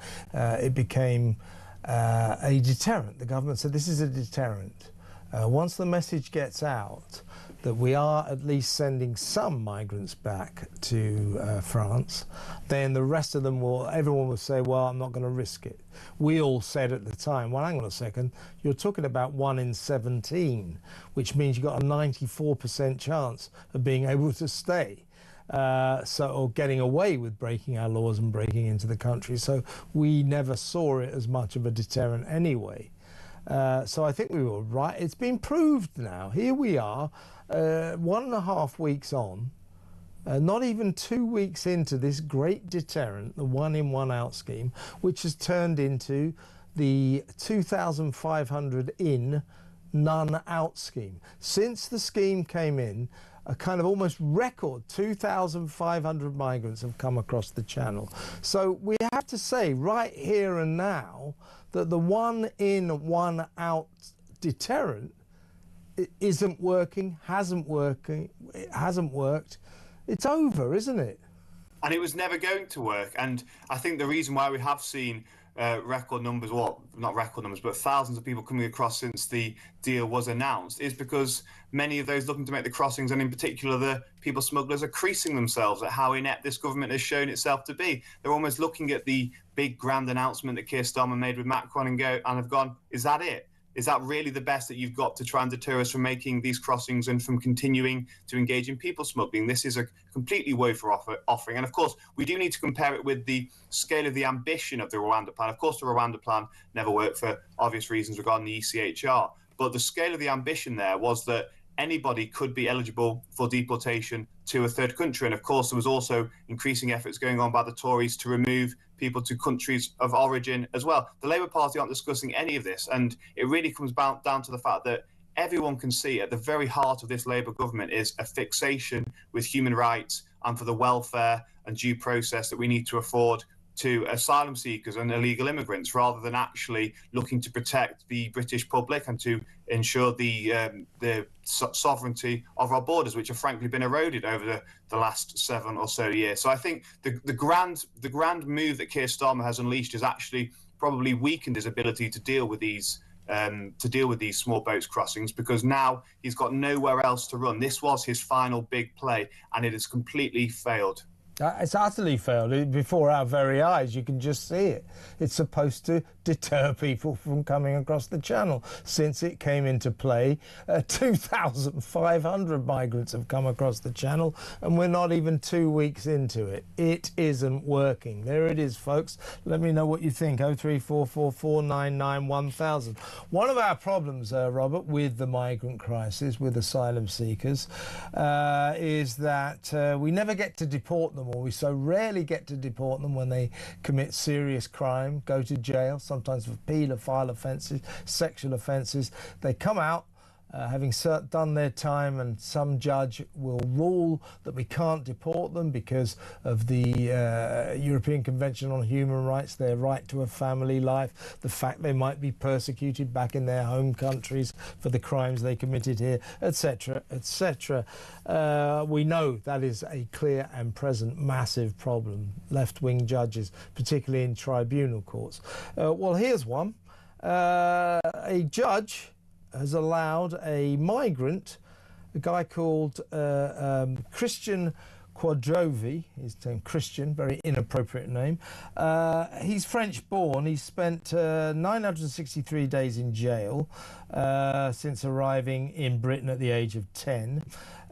He has been convicted of drug dealing and sexual assault. The Home Office was trying to deport him, but Judge Fiona Beach has ruled that he was not a threat to the British public and he can stay.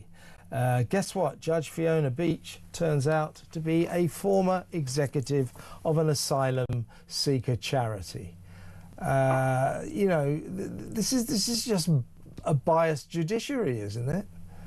It's not a judiciary. It's basically activists masquerading as judges, cosplaying as if they're independent arbiters of the law. The whole system, when it comes to immigration tribunals, is a grave offence to the country, to the borders that are meant to be secure, and it is effectively a means for those immigration activist groups, such as the group that this lady worked for, which I believe was Bail for Immigration Detainees. It's effectively a way for them to get their people at the heart of the public policy process and to undermine slowly but surely and begin to erode any semblance of border control. I think it's a ridiculous state of affairs that really flies in the face of democracy. It really flies in the face of this idea that we elect a government to try and protect us and protect our borders. This is an individual that has no place in the country. I'm sure many politicians would be glad to see the back of him. But so long as the immigration tribunal system continues, we simply will not have a chance, because these people will put their own ideology above the welfare and safety of the British public. It's a completely skewed system. I hope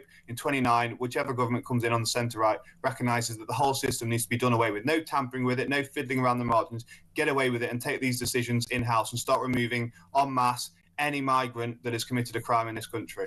Well, Judge Fiona Beach, I'm not sure if she was a judge then, but from 2004 to 2007, she was a director of asylum aid. So you can see where her sympathies lie. This guy, Kwajovi, was first convicted as a boy of 12 for sexually assaulting a girl under the age of 18. In 2016, he was given a 9-month referral order for carrying a knife in public, and later that year was convicted of drug offences. He was detained for 30 months and caught with more drugs after his release. The Home Office tried to deport him, but he argued that he would not be able to reintegrate in France. Who cares? But the Judge Beach, former asylum charity director, she said that the concern would be whether the appellant would slip back into the same way of earning money which he did in the UK, i.e. drug dealing. Well, why is that our concern? So we send him back to France, but she lets him stay in case when he gets back to France he becomes an illegal drug dealer. What do we care? Why is she ruling this?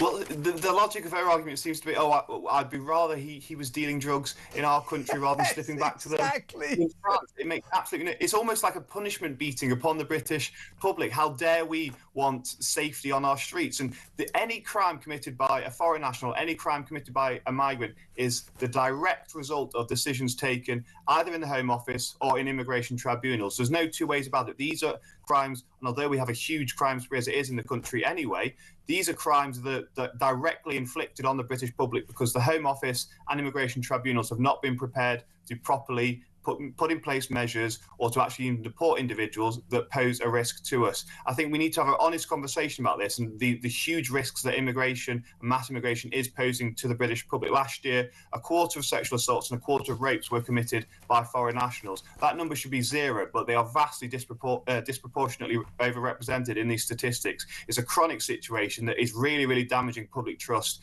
in our democratic institutions. It really is, Robert. Great to talk to you as always. Robert Bates there, Research Director at the Centre for Migration Control. I feel like putting out a sort of question, phone in. Should Christian Kwajovi be a drug dealer here in Britain or in France? Where would you prefer him to be a drug dealer? Because it looks like Judge Fiona Beach wants him to be a drug dealer here. Where would you like him to be a drug dealer, in Britain or France? 03444991000. Stop the world, folks. It's crazy. I want to get off. Next up, we'll talk to Ross Clark, columnist at The Sun, about the government's apparent war on motorists. That next. Stay tuned.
Putin respects Donald Trump very much because Trump is hero. His behavior during attempt to kill him was, amazing. And Donald Trump challenged to the so-called deep state. Donald Trump, with 90% of mainstream media against him, nevertheless, he arrives and help American people to bring America a democracy. I'm very big proponent of democracy. I think democracy is solution of the many problems. Across the UK, on DAB+, on your smart speaker, on your smart TV, and on your side. This is Talk. Welcome back. Let's go straight over to my next guest, columnist at The Sun, writes for many other publications as well, Ross Clark. Welcome, Ross. Good morning, Kevin. Let's first of all talk about that rank hypocrite Ed Miliband, who, apart from chalking up many hundreds of thousands of air miles all over the world in the name of saving the planet on planet-destroying passenger jets and a few private jets as well. So he's got hypocrites written all over him when it comes to all of that. But also him and his net zero department take many domestic flights, especially him. So in other words, to get to Birmingham, he'll hop on a plane. To get to Manchester, hop on a plane. Glasgow, hop on a plane. So he has been asked to explain this and say, well, how many domestic flights are you taking? Because it doesn't seem to be very good for the environment. What's his answer? I refuse to tell you. It's so extraordinary, isn't it? You know, one rule for them and a different rule for us. Don't do what I do, do what I say. It's just infuriating. Yes, and there's no prizes for guessing why he won't divulge how many flights he's taken within Britain. Yeah, I mean, it is utter hypocrisy, isn't it? You know, we've got a whole class of politicians now who you know, pontificate to the rest of us. We all got to fit heat pumps, we've got to buy electric cars, we mustn't do this, mustn't do that, and yet they live totally different lives, and they feel they have an excuse to do that because, of course, you know, we need them to tell the rest of us what to do. They're sort of you know, they're sort of influencers, aren't they, on our lives? But no, it absolutely stinks. Ed Miliband has been gallivanting around the world by jet since he became climate change secretary, and yeah, him and his staff have also been travelling around Britain by plane. He was asked a few months ago whether short-haul flights within Britain should actually be banned and people go by train instead, which is what the French have done. And he was quite supportive of this idea, but he did leave a small caveat. Oh, maybe not. Maybe there should be a few exceptions to an outright ban on domestic flights, and it seems the exception is him. Yeah, exactly. We should allow domestic flights as long as I'm on them, says Ed Miliband. And of course, coming up in November, the hypocrisy that drives people mad, that makes people, in my view, justifiably furious, you know, will come into sharp focus. It will be played out on an epic scale in front of an astonished world when they all descend on Brazil for COP30, isn't it? Now, Ed Miliband has already sent ahead one civil servant to scope out nice hotels for the British delegation, which, if the last COP is anything to go by, will number around about 500 people. We took something like 450 people to the last one. What was it, Kazakhstan? Baku, wasn't it? 450 people. So we'll take a similar amount to this. They'll all fly over there on these eco-busting jets, of course. Then they'll stay in their hotels, and then they'll get to the conference on this special road that they built in the jungles, smashing down all the trees, the rainforest, in order to build this dual carriageway, so all the VIPs who fly in from all over the world on private jets can step out of their private jets into their gas-guzzling cars and go on the new motorway all the way to the convention centre, driving as they do through the destroyed rainforest, destroyed especially for the road for the climate change campaigners to get to their venue venue. It's just unbelievable, isn't it?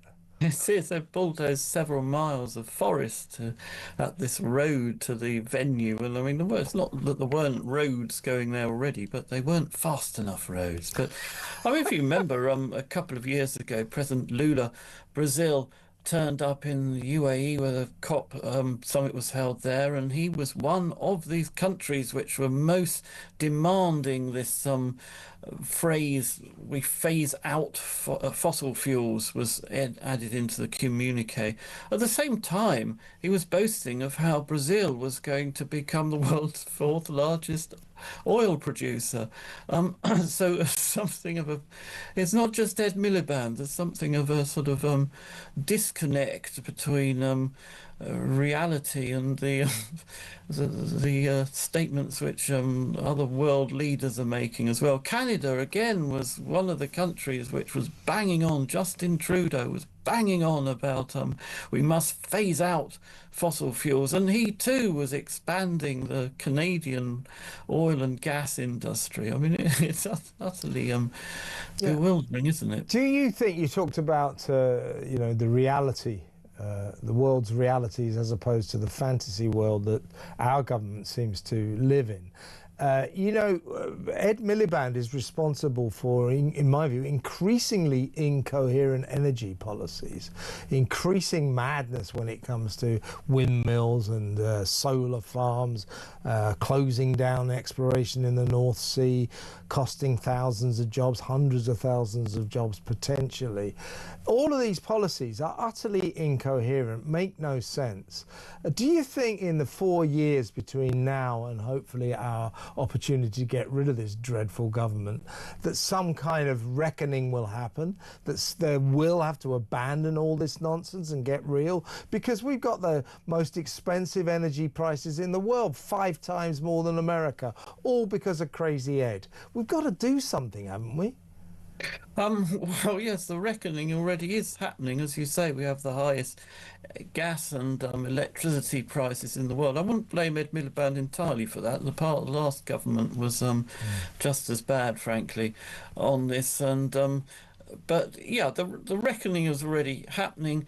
And we are paying through the nose for our energy as a direct result of net zero policies. And you put that to Ed Miliband, he always gives the same answers. Oh, we're too reliant on gas. That's why our energy prices are so high. And then you point out, well, look, what about the America generates far more of its electricity from gas than we do. They generate about 42%, we're about 34%. So why does America have so much lower electricity prices? Because the reason why we have such high electricity prices is because we built in this intermittent renewables into the system. And when you've got wind and solar very it's there one day, not there the next day, you have to have a backup, you have to have you have to switch in sort of gas power for very short periods to fill in the voids. And that's why it's so expensive, because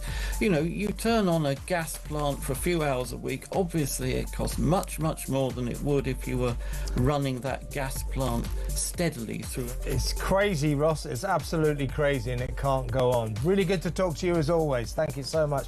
Ross Clark, columnist at The Sun. Isabel Oakeshott next. Stay tuned. Straight after the news, she'll be with us.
across the UK.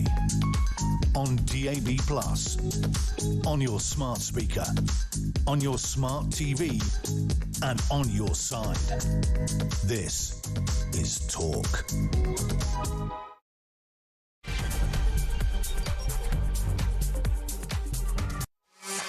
Welcome back. We're just waiting for Talk's international editor Isabel Oakeshott to join us. In the meantime, let me tell you what we've got coming over at you in the last 60 sizzling minutes. Ian Collins, of course, will be in an hour or so to take you through to 4 p.m. Then Jeremy Kyle, and then it's the political asylum, not with me.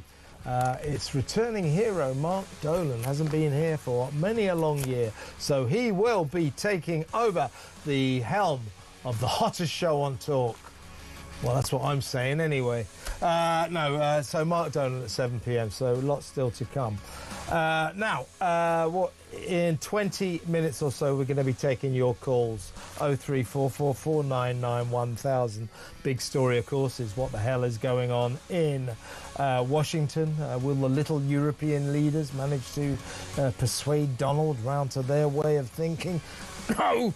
Also, you want to talk about the hotel protests. They're getting more and more passionate, I think. Still, the government won't talk about them, won't mention them.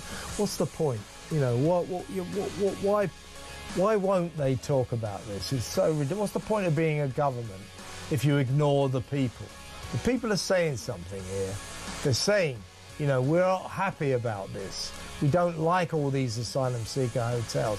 We don't like you letting thousands and thousands and thousands of young men of sexually active age, about whom we know nothing, every week without fail. We don't like your handling of the migrant crisis. We think you're doing it badly. You're not doing anything. We don't like it. Therefore, they have these protests. And what does the government do? La, la, la, la, la, la. They act like it's not happening. It's not good enough, is it? 03444991000. That, and also we'll go over to the States to talk to Rick Gates, former deputy campaign manager for Donald Trump, about what he thinks, his take on what's happening in Washington and what happened in Alaska on Friday in Anchorage when Putin came in from the cold. Not an easy thing to do in Alaska, but he did it. Donald Trump really literally rolling out the red carpet for him, giving him a lift in the presidential limo. The optics were, this is down to us, the big guys. Europe, you can wait to see what we decide. Well, Europe today is no doubt going to say to Trump, well, you don't get to decide. We get to decide. And we stand foursquare with Zelensky, and he won't give away any territory, at which point Donald will go, fine. Your war, we're out of here. You pay for it. Thereby, he, the President of America, saves America billions and billions and billions of dollars. We have to carry on fighting the war. We'll need more weapons. Guess who we'll buy them from? That's right, America. Old Donald is no fool. Us? I don't know. Maybe we are.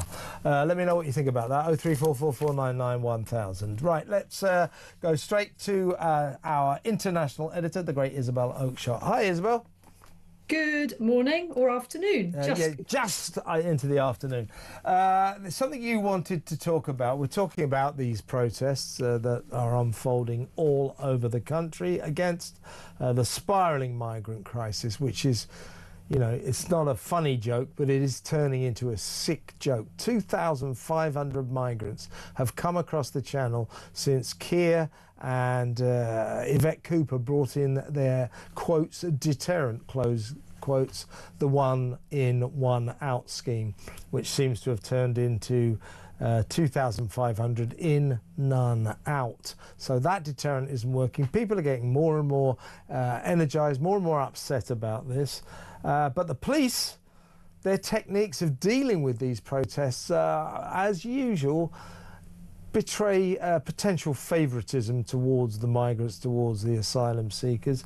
Tell us about this guy who it looks as if was arrested outside in a protest near the Dalton Mosque in East London. There's a migrant hotel there. Now, what he shouted was he was descended upon by coppers and then immediately arrested. What he shouted wasn't very nice under the circumstances, but, you know, this is not arrestable in my view. He shouted, you know, bearing in mind that, like Jewish people, Muslims, Islamic people do not eat pork, do not eat pig products. So this guy shouted, "We love bacon." That was his crime, and he was sort of leapt upon by all these coppers and arrested and carted away. Seems a bit heavy-handed for just saying "we love bacon," doesn't it? Well, if it is as it seems, and I haven't had a chance to really look deep into this and see if the police are saying, was he arrested for something else as well? But if it is as it seems, that he was arrested for shouting "we love bacon," then that is completely absurd. I mean, I think it was a bit of a provocative thing to say. It was obviously meant to be provocative. But we do love bacon. I mean, I don't eat bacon, but the British people love bacon. Why can't you say "we love bacon" in any setting in the UK? I don't care whether it's in a mosque, outside a mosque, around a migrant hotel. We love bacon. We just do. We love Yorkshire pudding. We love British tea. Yeah. It is what it is. And we also love our freedom to say things that are annoying and ridiculous and provocative, frankly, as you and I do, Kev, all the time. We don't expect to be with monotonous regularity. So I'm kind of exercised by this. You know, I think that we need to defend our right to say we love bacon and we love other British things, and that not to land us in jail or in a police cell or in handcuffs. And I want to know more. I want to know whether the police are now going to slightly retreat from this and say he was arrested for doing other things. It was, I think, the official thing that is that he was arrested under is the usual Section 5, whatever it is, of the Public Order Act. But I don't have more details at this stage, but I do feel this is one that we need to follow, especially if he ends up getting charged. I think there's a real free speech issue here. And over the weekend, I've actually been really struck by something else that's going on that I was talking to Mike about this morning, which is this Raise the Colours movement, a kind of grassroots movement to hoist the British flag in places up and down the country. And as always, our little tin pot leaders have got their reaction to this outbreak of quite innocent patriotism. They've got it completely wrong, as usual. What they're now doing is tearing down the British flag and, in fact, leaving up Palestinian flags. Of course. And in Birmingham and in Tower. You don't understand, Isabel. You see, you don't understand. The point is when you hang up on lampposts Union Jacks and St George's Cross flags, that's dangerous. It's a risk to life, apparently. But if you hang up a Palestinian flag, that's not a risk to life. So this happened, as you quite rightly say, in Birmingham. On Friday it was busy going on, and I think it went into the weekend as town hall workers went round that city pulling down all these patriotic flags. It was called an outpouring of patriotism, and it was just that. And it's now happening as we speak in Tower Hamlets, East London Borough. Same deal with Tower Hamlets Town Hall announcing the St George's Cross flags have been put up, announcing we're going to get these down as soon as possible. Well, I mean, meanwhile, the entire area is festooned with Palestinian flags. I'm not even sure it's legal for them to take them down. I mean, it is entirely legal to hoist British flags. I've actually looked at what the government itself has to say about this, and in clear as day guidance they brought out a few years ago, the last Conservative government, they actually made it plain that they encourage the display of British flags. They actively want us to be putting in front of everybody this kind of symbol of national identity and of pride and of kind of civic togetherness. And on the contrary, Palestinian flags should not actually be legal according to the UK government's own guidance because the UK government doesn't recognise Palestine as a country. And you can't just hoist any old flag. I mean, I sort of wasn't sure about what the law was on this. You know, could you in your garden put up a Labour Party flag? Could you put up some kind of symbol of the Tory Party or Reform? The answer to that is actually no. Is that right? Is that right? Yeah, you can't. But get this, Kev, I know you're going to love this. You can put up a rainbow flag. That's on a list of permitted flags. And you can put up an NHS flag. But you can't put up a Labour Party or a Reform Party or a Tory Party flag, if there is such a thing, a flag showing the symbols of those parties. And you cannot put up flags that don't represent actual countries without special permission. And there are various sort of rules and regulations around the height of the flagpole. I've looked at it all, Kev, because I actually want a flag. I know you do. I know you do. Yeah. I do. And here on the Isle of Wight, there are loads of British flags flying, which is heartening and wonderful. I have only seen one Palestinian flag, not that I've conducted thorough research. But I think it's a great thing. And at this point, our leaders need to understand there's a reason why people are doing this. And it's just this little rebellion, isn't it? And it's so legitimate and so peaceful and hard to actually imagine in a way anything more innocent than just a display of British flags. And yet these absolute muppets in charge don't get it and instead are inflaming things by saying we can't do it. I totally agree. We need to reclaim our flags. They should not be seen as some kind of declaration of extreme far-rightism and all that nonsense. It's our flag, you know. So is the St George's Cross flag. Important for English people. We need to reclaim them. By the way, we've got some footage of our bacon friend. We love bacon. Let's have a look at this. We love bacon! Why? Because I like bacon. They're saying he likes bacon. How can I listen? Oh. Likes bacon.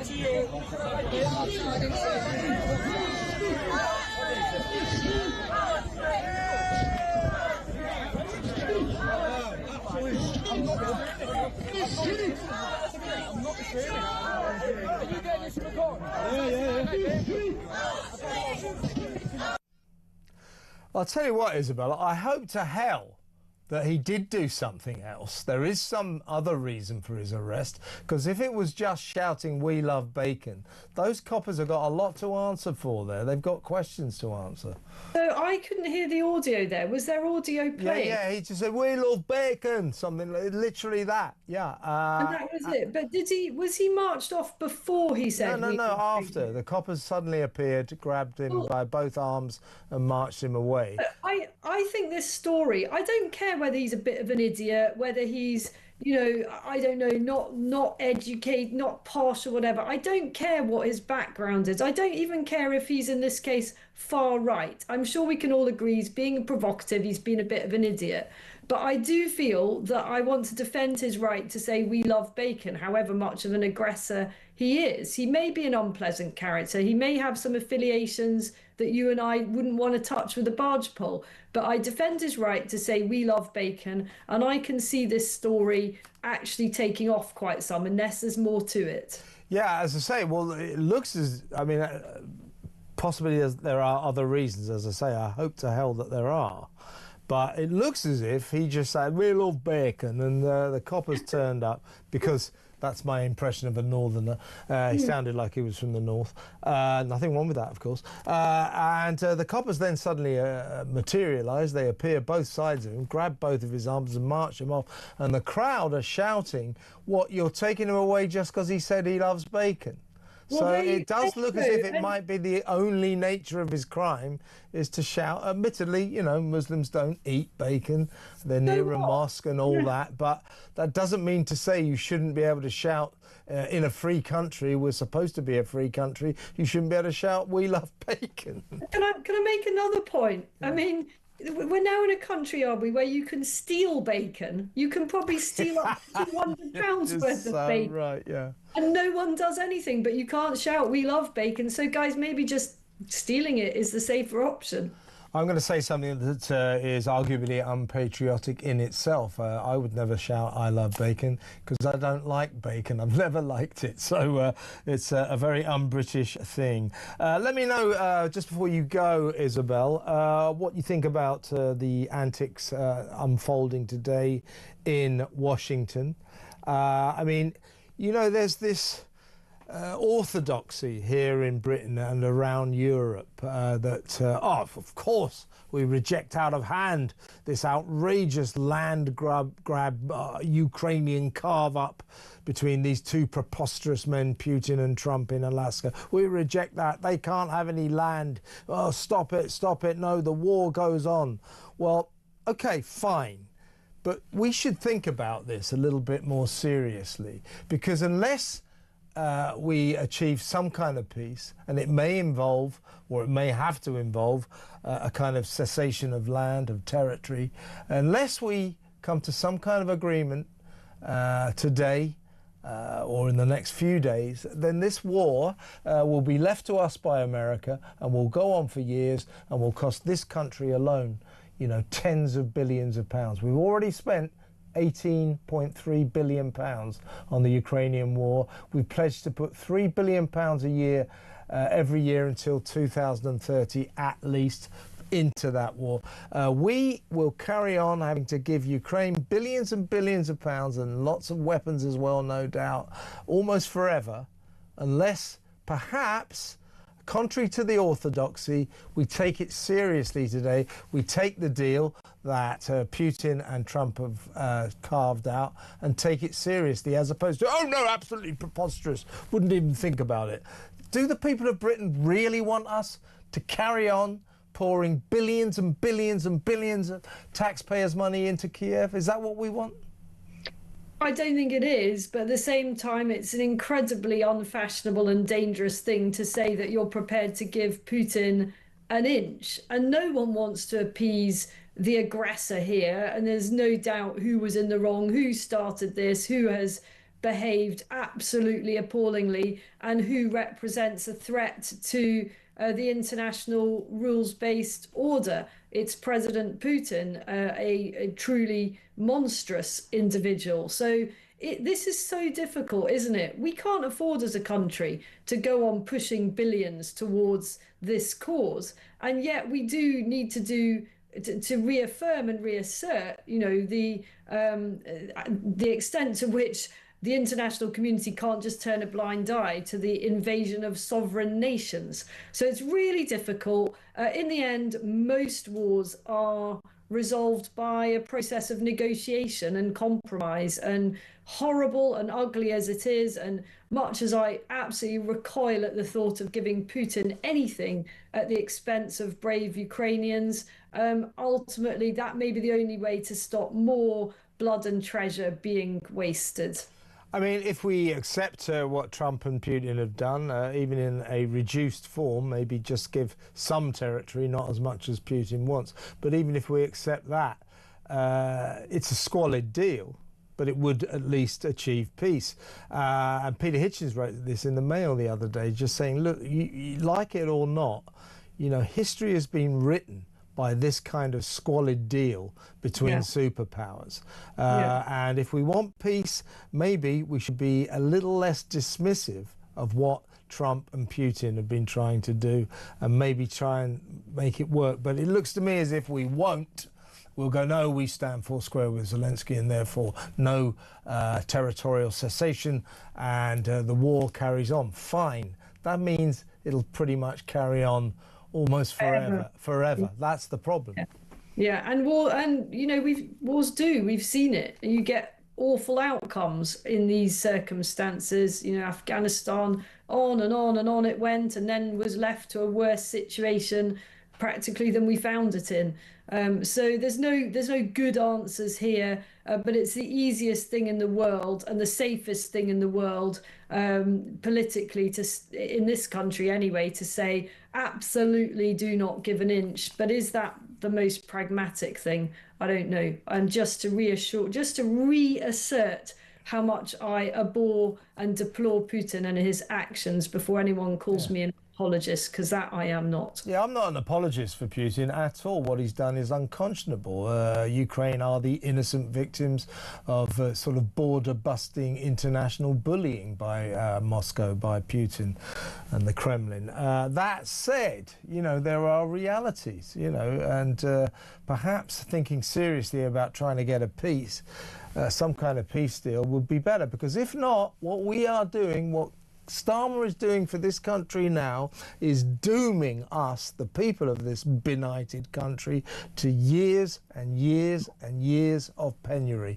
We are going to be palpably poorer because of this. So to the audience, I ask you, is this what you want? Is this what you want? For the point of principle, do we fight on? Or would you like us to bail out and perhaps use these billions and billions and billions of pounds we're sending to Kiev by spending that on ourselves? What do you reckon? 03444991000. Isabel, fantastic to talk to you. I believe you'll be back on Thursday. Thank you so much. Isabel Oakshott there, Talks International editor. Next up, we're taking your calls. 03444991000. I'll read a few messages as well. So get your calls in. Let's talk. It's good to talk on Talk. That next. Stay tuned.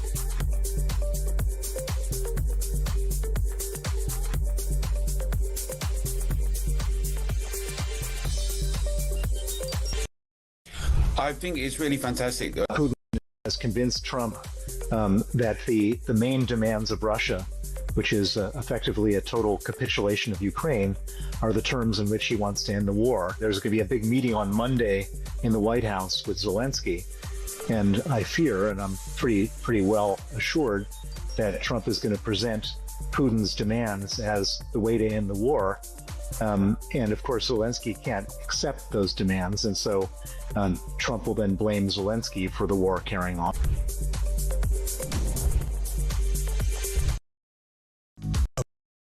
The UK on DAB+, on your smart speaker, on your smart TV, and on your side. This is Talk. Welcome back. It's time for your calls. Let's go straight to Andrew in Hertfordshire. Hello, Andrew. You want to talk about flags? What would you like to say?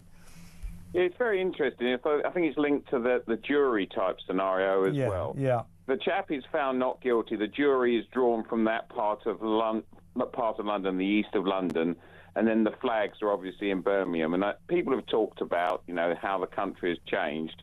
And isn't it interesting that actually it has changed, and things that actually mattered now don't? And, you know, we're the boiling frog, aren't we? We're in a saucepan of water, and it's happened around us. The actual country is not focused on the thing that matters the most, which is being British, tolerant of other people. We've become separate countries within Britain. So sad. Yeah. Well, I mean, what did you think about that Ricky Jones verdict on Friday? I mean, I keep saying it reminds me. Do you remember the case of the Colston 4, the Edward Colston statue that they ripped down, pulled down, and then dragged across the towpath and chucked into the sea, into the harbour, right? They were accused of criminal damage of public property. A statue is a public property. They clearly criminally damaged public property. They clearly did it. They were found not guilty.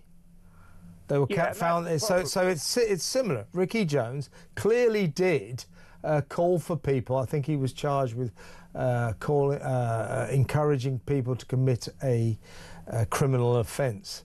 I mean, he got off lightly with that. He should have been done for inciting violence, it seems to me. But that's what he... But he clearly did that. He was standing in front of a crowd going, let's go and slit all their throats. They find him not guilty of a crime he obviously committed. If we're going to get juries doing this, clearly for political reasons, we're in a bit of trouble, aren't we? We are, but remember, the thingy in America, that was found not guilty of the murder of the two people. What was his name? The American football player. Oh, O.J. Simpson. I was at the trial. Yeah. Well, think about it. He was found not guilty, but he didn't win anything, did he? So this man is found not guilty by a jury. We have to accept that. But actually, he's won nothing, because when you look at him, you know actually what he is, don't you? Yeah, but he's won freedom. That's the point. Same as O.J. Simpson. He's won freedom. No. And Andrew, he didn't lose that. He won. Ricky Jones won. Okay, you're right. I don't disagree with you, but remember, what do you mean he hasn't won everything? He'll have to be reinstated. He's still a councillor. He'll have to be reinstated into the Labour Party. He's won everything he wanted. He's been found not guilty of a crime he clearly committed. But then it plays to your point, which is very good. If we have two-tier in the country, then he will be reinstated to the Labour Party. Well, he has to be. He has to be. He hasn't done anything wrong, according to the law. According to the law, but as Harriet Harman used to say, in the court of public opinion... But that isn't what... The Labour Party cannot make its decisions on the basis of the court of public opinion. It has to make its decisions on the basis of the court of our justice system, and the courts of our justice system have decided that Ricky Jones is not guilty. Therefore, they don't have any choice but let him back in. So when you say he hasn't won anything, he's won everything. He's won everything that he wants. And we look ridiculous. We've got a two-tier justice system. Meanwhile, he calls for people's throats to be cut, and Lucy Connolly continues to languish in jail for writing some hurty words on Twitter. There's a problem there. That is two-tier justice. I agree with you wholeheartedly. The thing about Lucy Connolly is, if you could ever get the email messages and the WhatsApp between the Director of Public Prosecution and the local solicitor that represented her, she was forced into a corner and made an example of. Well, they all, yeah, but she was only one of 385. Loads of them were forced into corners. Loads of them were advised, plead guilty and you'll be let off lightly. And they weren't let off lightly. They had the book chucked at them. It's typical. Legal aid lawyers always advise their clients to plead guilty so they get lenience. They did that with loads of these 385 people who ended up in jail after last summer's riots. And many of them, I don't think, ever deserve to be in jail, particularly Lucy Connolly. Many may feel that Ricky Jones does deserve to be in jail, except he's not going to go to jail, is he? Because he's not guilty. Why is that? Good to talk, Andrew. Thanks very much. Call me again, Andrew in Hertfordshire. Let's quickly go to Alan in Gloucester. Hello, Alan. He calls for people's throats to be cut. And Lucy Hello, Alan. First of all, you're going to have to turn me off. Are you there? Yes, I am. Sorry. Okay, well, you have to turn the radio or the television off or whatever it is. Have you done that now? Yeah, okay. Yeah. I mean, as much as I love myself, I don't want to listen to myself. So, Alan, what would you like to say? I want to talk to you about free speech. Before the Ricky Jones trial, it was illegal to stand in a public place and call for somebody to be killed, their throats cut.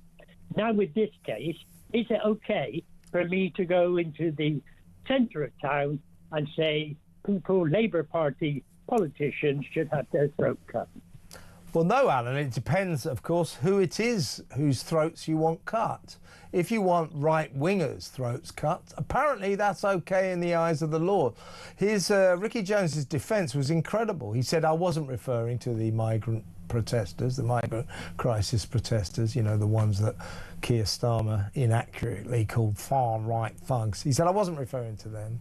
I was referring to members of the National Front who had been putting stickers on car windows with razor blades underneath. Well, if that was true, if that was happening, yeah, well, that's we don't condone that. That's disgusting. But however, under the law, I would have thought that even members of the National Front who put stickers on cars with razor blades underneath them, you're not allowed to kill them. You're not allowed to cut their throats. That should still be against the law, shouldn't it? Well, yeah, I think so. But surely this changes the law on free speech. Well, I mean, he got away with it, and he wanted people what to be laws killed. do we actually have on free speech? Do we have any laws on free speech? Well, yeah, I think something in the 1968, I think it was. Things were said you can't do anything to incite violence or. Yeah, but that's not necessarily to do with free speech, is it? No, that's true. That's inciting violence. Yeah. If this has changed to. Well, yeah, no, yeah, Alan, I'm with you all the way. I mean, what this seems to enshrine is the right of anyone to call for the deaths, the throat cutting of anyone who's right wing.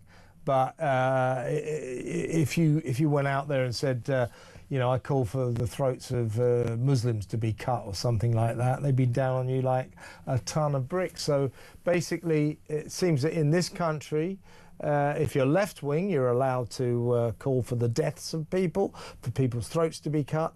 But if you're perceived to be right-wing, you're not even allowed to write hurty words on Twitter, or you get 2 years and 7 months in jail, which is all wrong. Alan, good call. Thank you.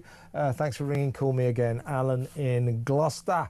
When we come back, we are going to be talking about what's going on in Washington, and we'll get to the American eye view, as it were, from Rick Gates. He's a former deputy chairman of or manager for Donald Trump's campaign in 2016. We'll get to what Rick thinks, and let me know. We'll take some more calls towards the end of the show. Let me know what you think. 0344499 1000. Let's go to break. When we come back, Rick Gates.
Across the UK, on DAB+, on your smart speaker, on your smart TV, and on your side.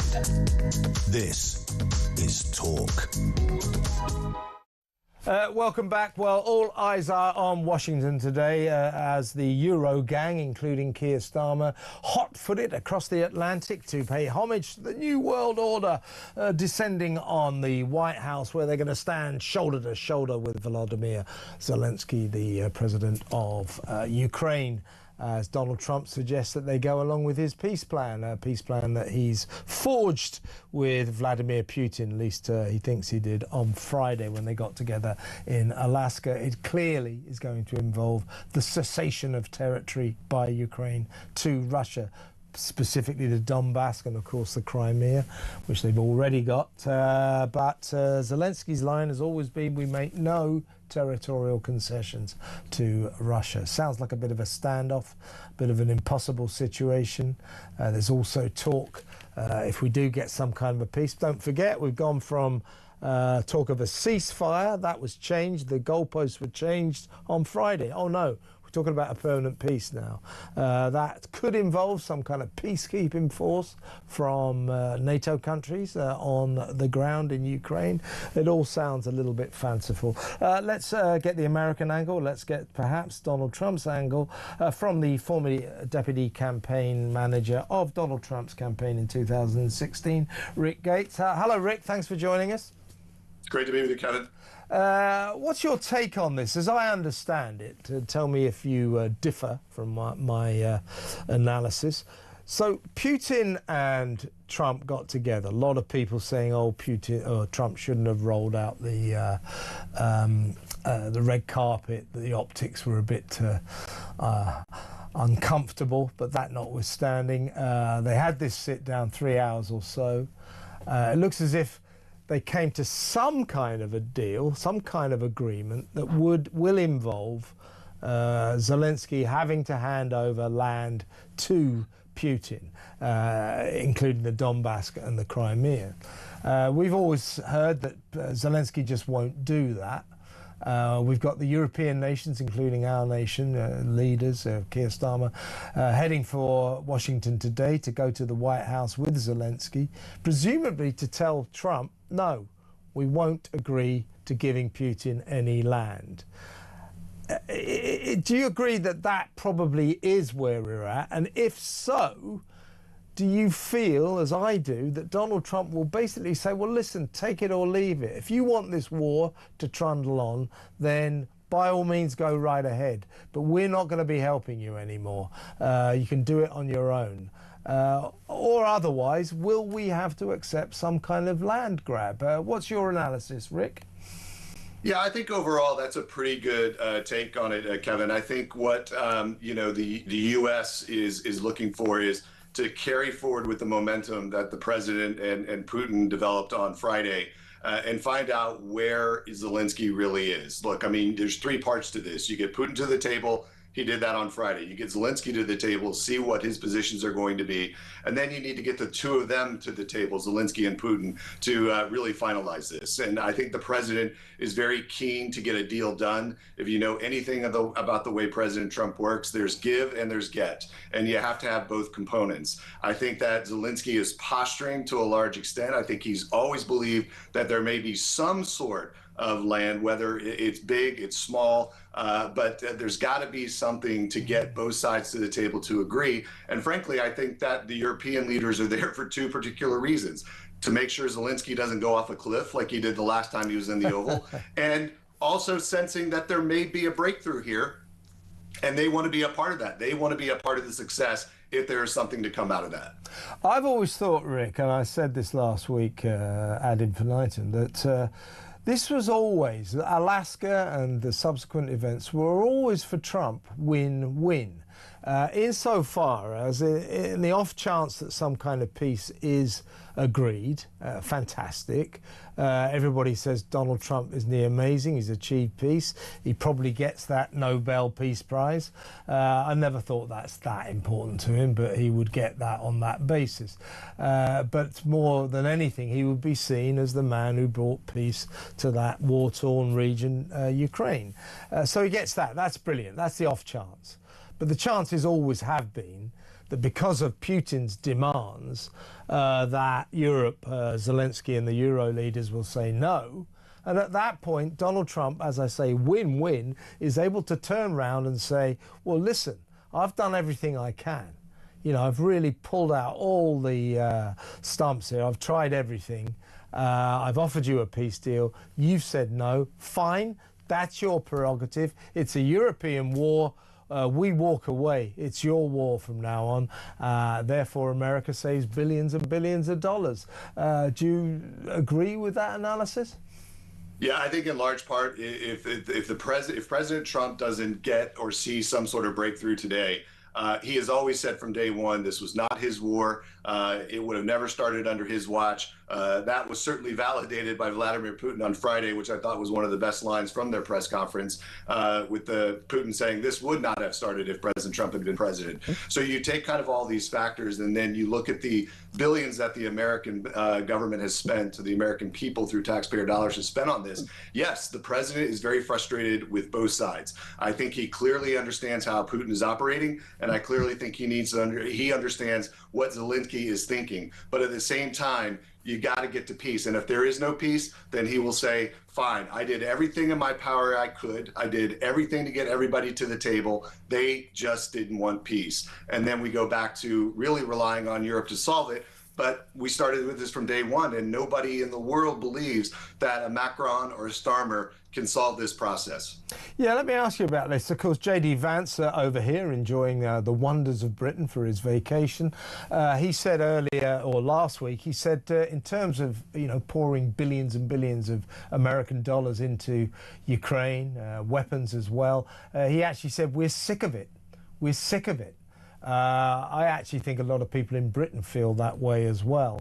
But America is ready to walk away. So depending on what happens today, it's going to be a very definitive meeting between Zelensky, the Euro leaders, and Trump. I think it may define the very future of what happens in Ukraine. Oh, no question. I think the structure of the meetings today, I thought was very interesting. How we have the European leaders coming in at noon. They're going to kind of park those guys, in one of the treaty rooms. And then Zelensky and President Trump are going to meet first. And then they'll have a series of multilateral meetings with the remaining leaders. So I think this is going to be very interesting to see how the dynamics come together in terms of what Zelensky is willing to bend on.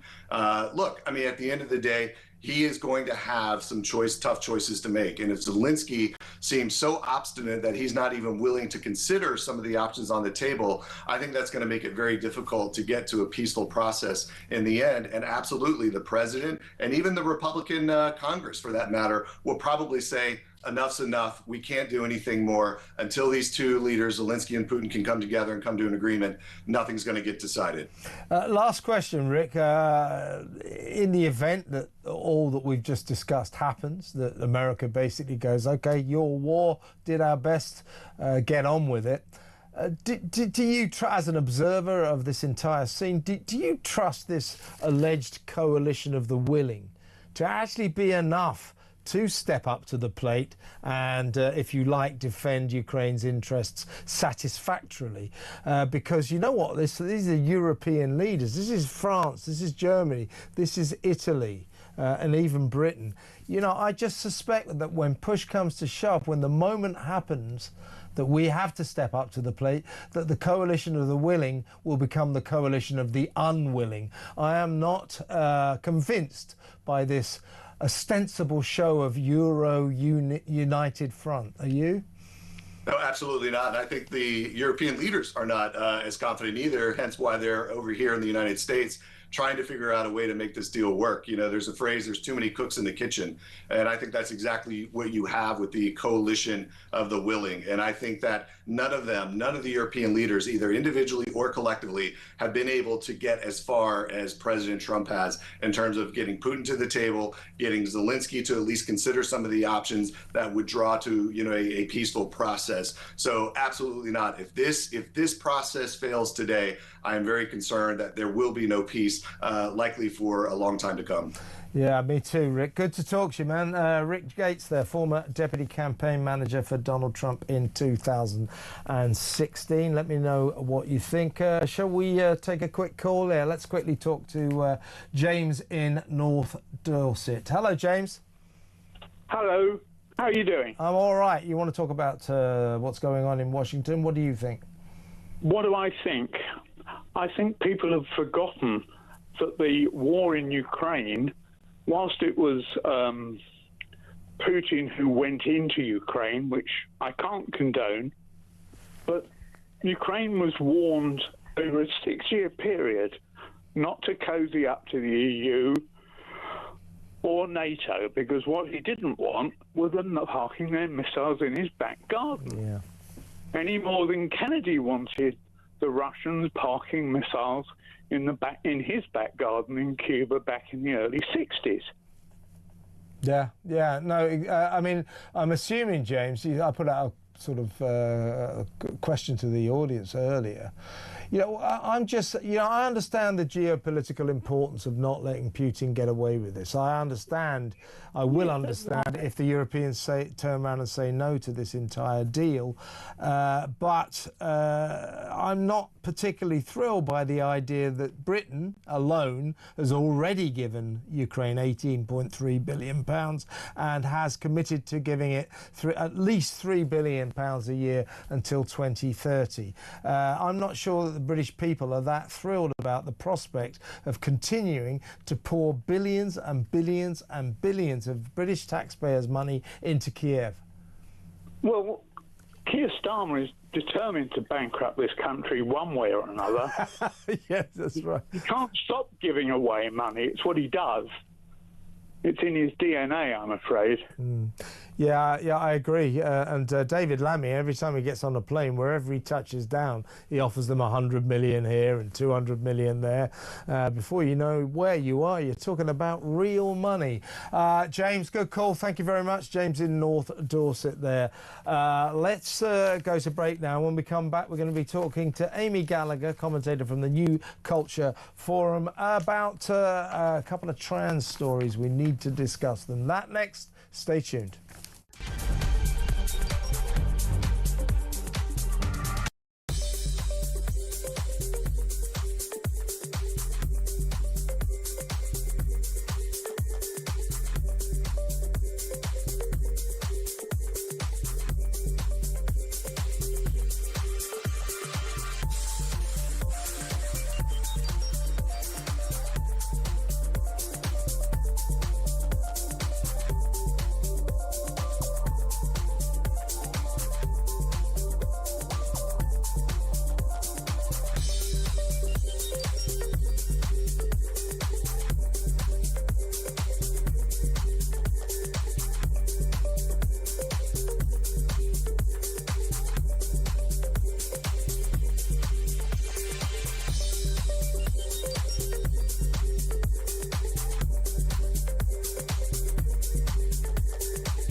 Actually had a conversation with someone in London sort of 2 days ago about this, one of those 10% that believe foreign sex offenders should not be deported. And she said that if you commit a crime in the UK, you should be punished in the UK. So that's their rationale, which is obviously ludicrous for a number of reasons. One of the main ones being that it costs around £50,000 per year per criminal to be in our prisons.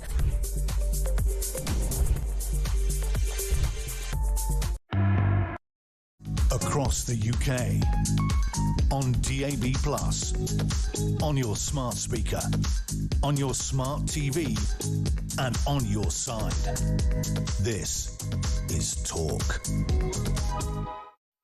Show's nearly over at 1 p.m. or just after that. Ian Collins will take you through till 4 p.m. and then it's Jeremy Carr. But I think Ian will be in a little while to let us know what he's got lined up for your entertainment through the afternoon. But what better way to finish the show than in the excellent company of commentator for the New Culture Forum, Amy Gallagher. Welcome, Amy. Hi, Kevin. Well, look, first of all, I think this is really worrying. So we get this High Court ruling or Supreme Court ruling on biological sex, and what a great decision they came to. It took the most learned judges in the country 5 years to decide that if you're born a man, you're a man. And if you're born a woman, you're a woman. You need real qualifications to be able to handle that kind of intellectual concept. Anyway, it was the right decision. Bit ridiculous, but it was the right decision. Here now in Scotland, but it's happening all over England as well. But in Scotland, basically, the government is just ignoring it and saying, you know, for example, in schools, that pupils should use the lavatories and changing facilities they feel most comfortable with. Also, the Scottish prisons are still allowing biologically male prisoners to be housed in women's jails. These two directly flout the ruling of the Supreme Court. So the fine organisation called For Women in Scotland is now suing the government of Scotland to say, you know, what the hell do they, you can't have the Supreme Court making this ruling and then petulant little governments in Scotland or wherever just decide, oh, we don't like that ruling, so what we're going to do is ignore it. That cannot be allowed, can it? It's amazing. I mean, I can't think of any instance where so many public bodies are aware of the law, but they're just basically saying we're going to ignore the law. It's like unprecedented. I can't think of anything like this. I mean, the Supreme Court ruling happened because the organisation you just mentioned For Women Scotland noticed that many institutions were ignoring the Equality Act, right? And they were allowing men to enter into women's shortlists. So they brought this claim, and it went all the way up to the Supreme Court, and we got this judgment that actually, yes, under the Equality Act, you should have female spaces means for women, biological women. So we've had this established in law, and the Scottish government are unbelievably just ignoring it. It's amazing. A First Minister for Scotland came out and he actually said, well, the reason we're ignoring it is because we're waiting for the Equality and Human Rights Commission to publish their full guidelines as to how we should follow this law, this ruling. But the Equality and Human Rights Commission was very clear. They've said that this should be enacted immediately, and they've even published interim guidance kind of laying out how it should be enacted. And quite frankly, it's common sense. It's not difficult. The ruling is that a woman is a woman and a man is a man. We don't need to wait for months for guidance. I mean, we've had 4 months since the Supreme ruling came in, so they've had lots of time to get their heads around it. What it is ideological capture. Basically, that's what it is. I mean, the essence of this ruling means that people are no longer allowed to make a decision about what loos they want to go into. So telling kids, oh, go into the lavatories that you feel most comfortable with is directly contradicts what the Supreme Court decided. No, you're not allowed to do that anymore. And so For Women in Scotland, surely, I think, have a open and shut case, don't they? Yeah, I mean, as you said, the guidance for schools in Scotland has remained the same. As I said, they've had 4 months to change it. They haven't changed it. And what that means is boys could enter girls' toilets and vice versa. Boys could enter girls' sports and vice versa. And as you said, even in some instances, some men could be placed in women's prisons because the prison policy hasn't been updated or changed. They're just kicking. I think it's just because so many of these institutions are ideologically captured, and they don't want to face a backlash if they start enacting enacting the law, quite frankly. It is the law. Exactly right. Now, talking of ideological captor, let's talk about the Culture Secretary, Lisa Nandy. She attended a Pride March over the weekend in Wigan. She was wearing, perfectly okay to do that. She was wearing a T-shirt emblazoned with the slogan, "Protect the Dolls." Now, that is seen as a kind of extremist trans slogan that is all in support of, men who want to be women, trans-identifying men, do they call them? I get lost in all of this. Basically, blokes who wear dresses. So it's very much in support of them and against the rights of women and girls, biological women and girls. She's showing a bit of favouritism there. Perhaps a Labour Cabinet Secretary shouldn't show that kind of favouritism. Oh, indeed. And this slogan, "Protect the Dolls," kind of exploded across the internet after the Supreme Court ruling, kind of in defence of trans people. In other words, in defiance of the ruling. Many celebrities such as Madonna and Tilda Swinton were wearing T-shirts saying "Protect the Dolls." In other words, saying that they're not happy with this ruling and they're worried about how it will affect trans people, even though it doesn't put trans people at risk at all. It's just clarifying that sex means biological sex. So, Hollywood and celebrities are one thing, but when you see a Secretary of State she's the culture minister, wearing a T-shirt which implies that she doesn't agree with the law. I don't know. It's very concerning. And there's also, this phrase "protect the dolls." Is it implying that women are dolls? I don't. It's a very strange slogan. It's effectively saying that trans women or men who want to present as women, they're presenting as dolls. So are we saying that a woman is a doll? I don't know. But to me there's a flavour of misogyny there as well, because women aren't toys, they're humans, and it's not, you don't just dress up as a woman, you are a woman, it's biological. So to see a culture secretary wearing this T-shirt, which, to me it's hinting that she doesn't agree with the Supreme Court ruling, is really concerning. Yeah, well, don't you think that the cabinet is full of people who didn't agree with the Supreme Court ruling? That's half the problem, isn't it? Well, indeed. Labour are having this problem. They've even had, they not long ago, they had to cancel an all-women conference they had because many of the trans activists in the Labour Party didn't like the fact that they couldn't, that men couldn't enter into the women's conference. So it is tearing the Labour Party apart, actually, this issue, yeah. Yes, it certainly is. Amy, really, really good to talk to you as always. Thank you so much for your time. That's Amy Gallagher, former NHS nurse, actually, commentator at the New Culture Forum. Perhaps you want to get in touch with Ian Collins, let him know what you think about the Culture Secretary wearing this provocative T-shirt. And as I mentioned, Ian Collins, almost as if by magic, he creeps into the studio. Hello, mate. Do you know, it's a classic blunder, Kev, isn't it? Where, like Lisa, you talk about the Lisa Nandy story. Yes.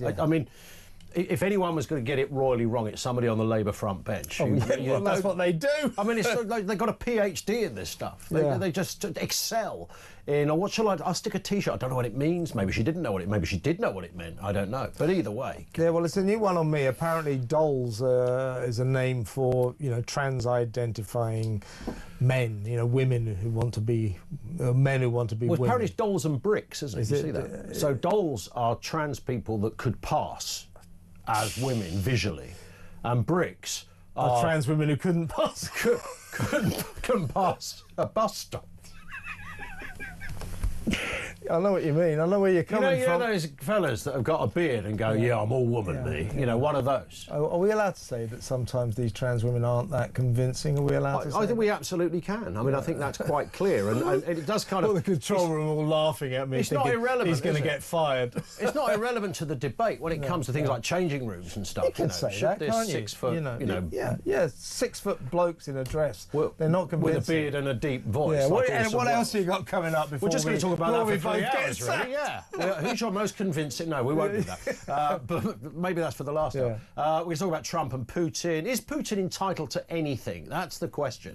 Because, of course, we've got this posse of the good and the great, tongue-in-cheek, as in Keir Starmer, Macron, Merz and others. Scurrying. Hello, Donald. We got an idea. We got an idea. No, you haven't. Get out. Yeah. But, the idea that there's going to have to be some kind of bending on this one. Yeah, but I don't think the portents are good. I don't have much optimism, do you? No, not at all. Not at all. I don't think anything's going to come of today. This is kind of showboating from the EU. But what I keep saying is that there's this orthodoxy on this side of the Atlantic. Oh, well, we're going to stand foursquare with Zelensky. I kind of get that, but you better get it on board, folks. We're going to stand foursquare with Zelensky. It's going to cost us tens and tens and tens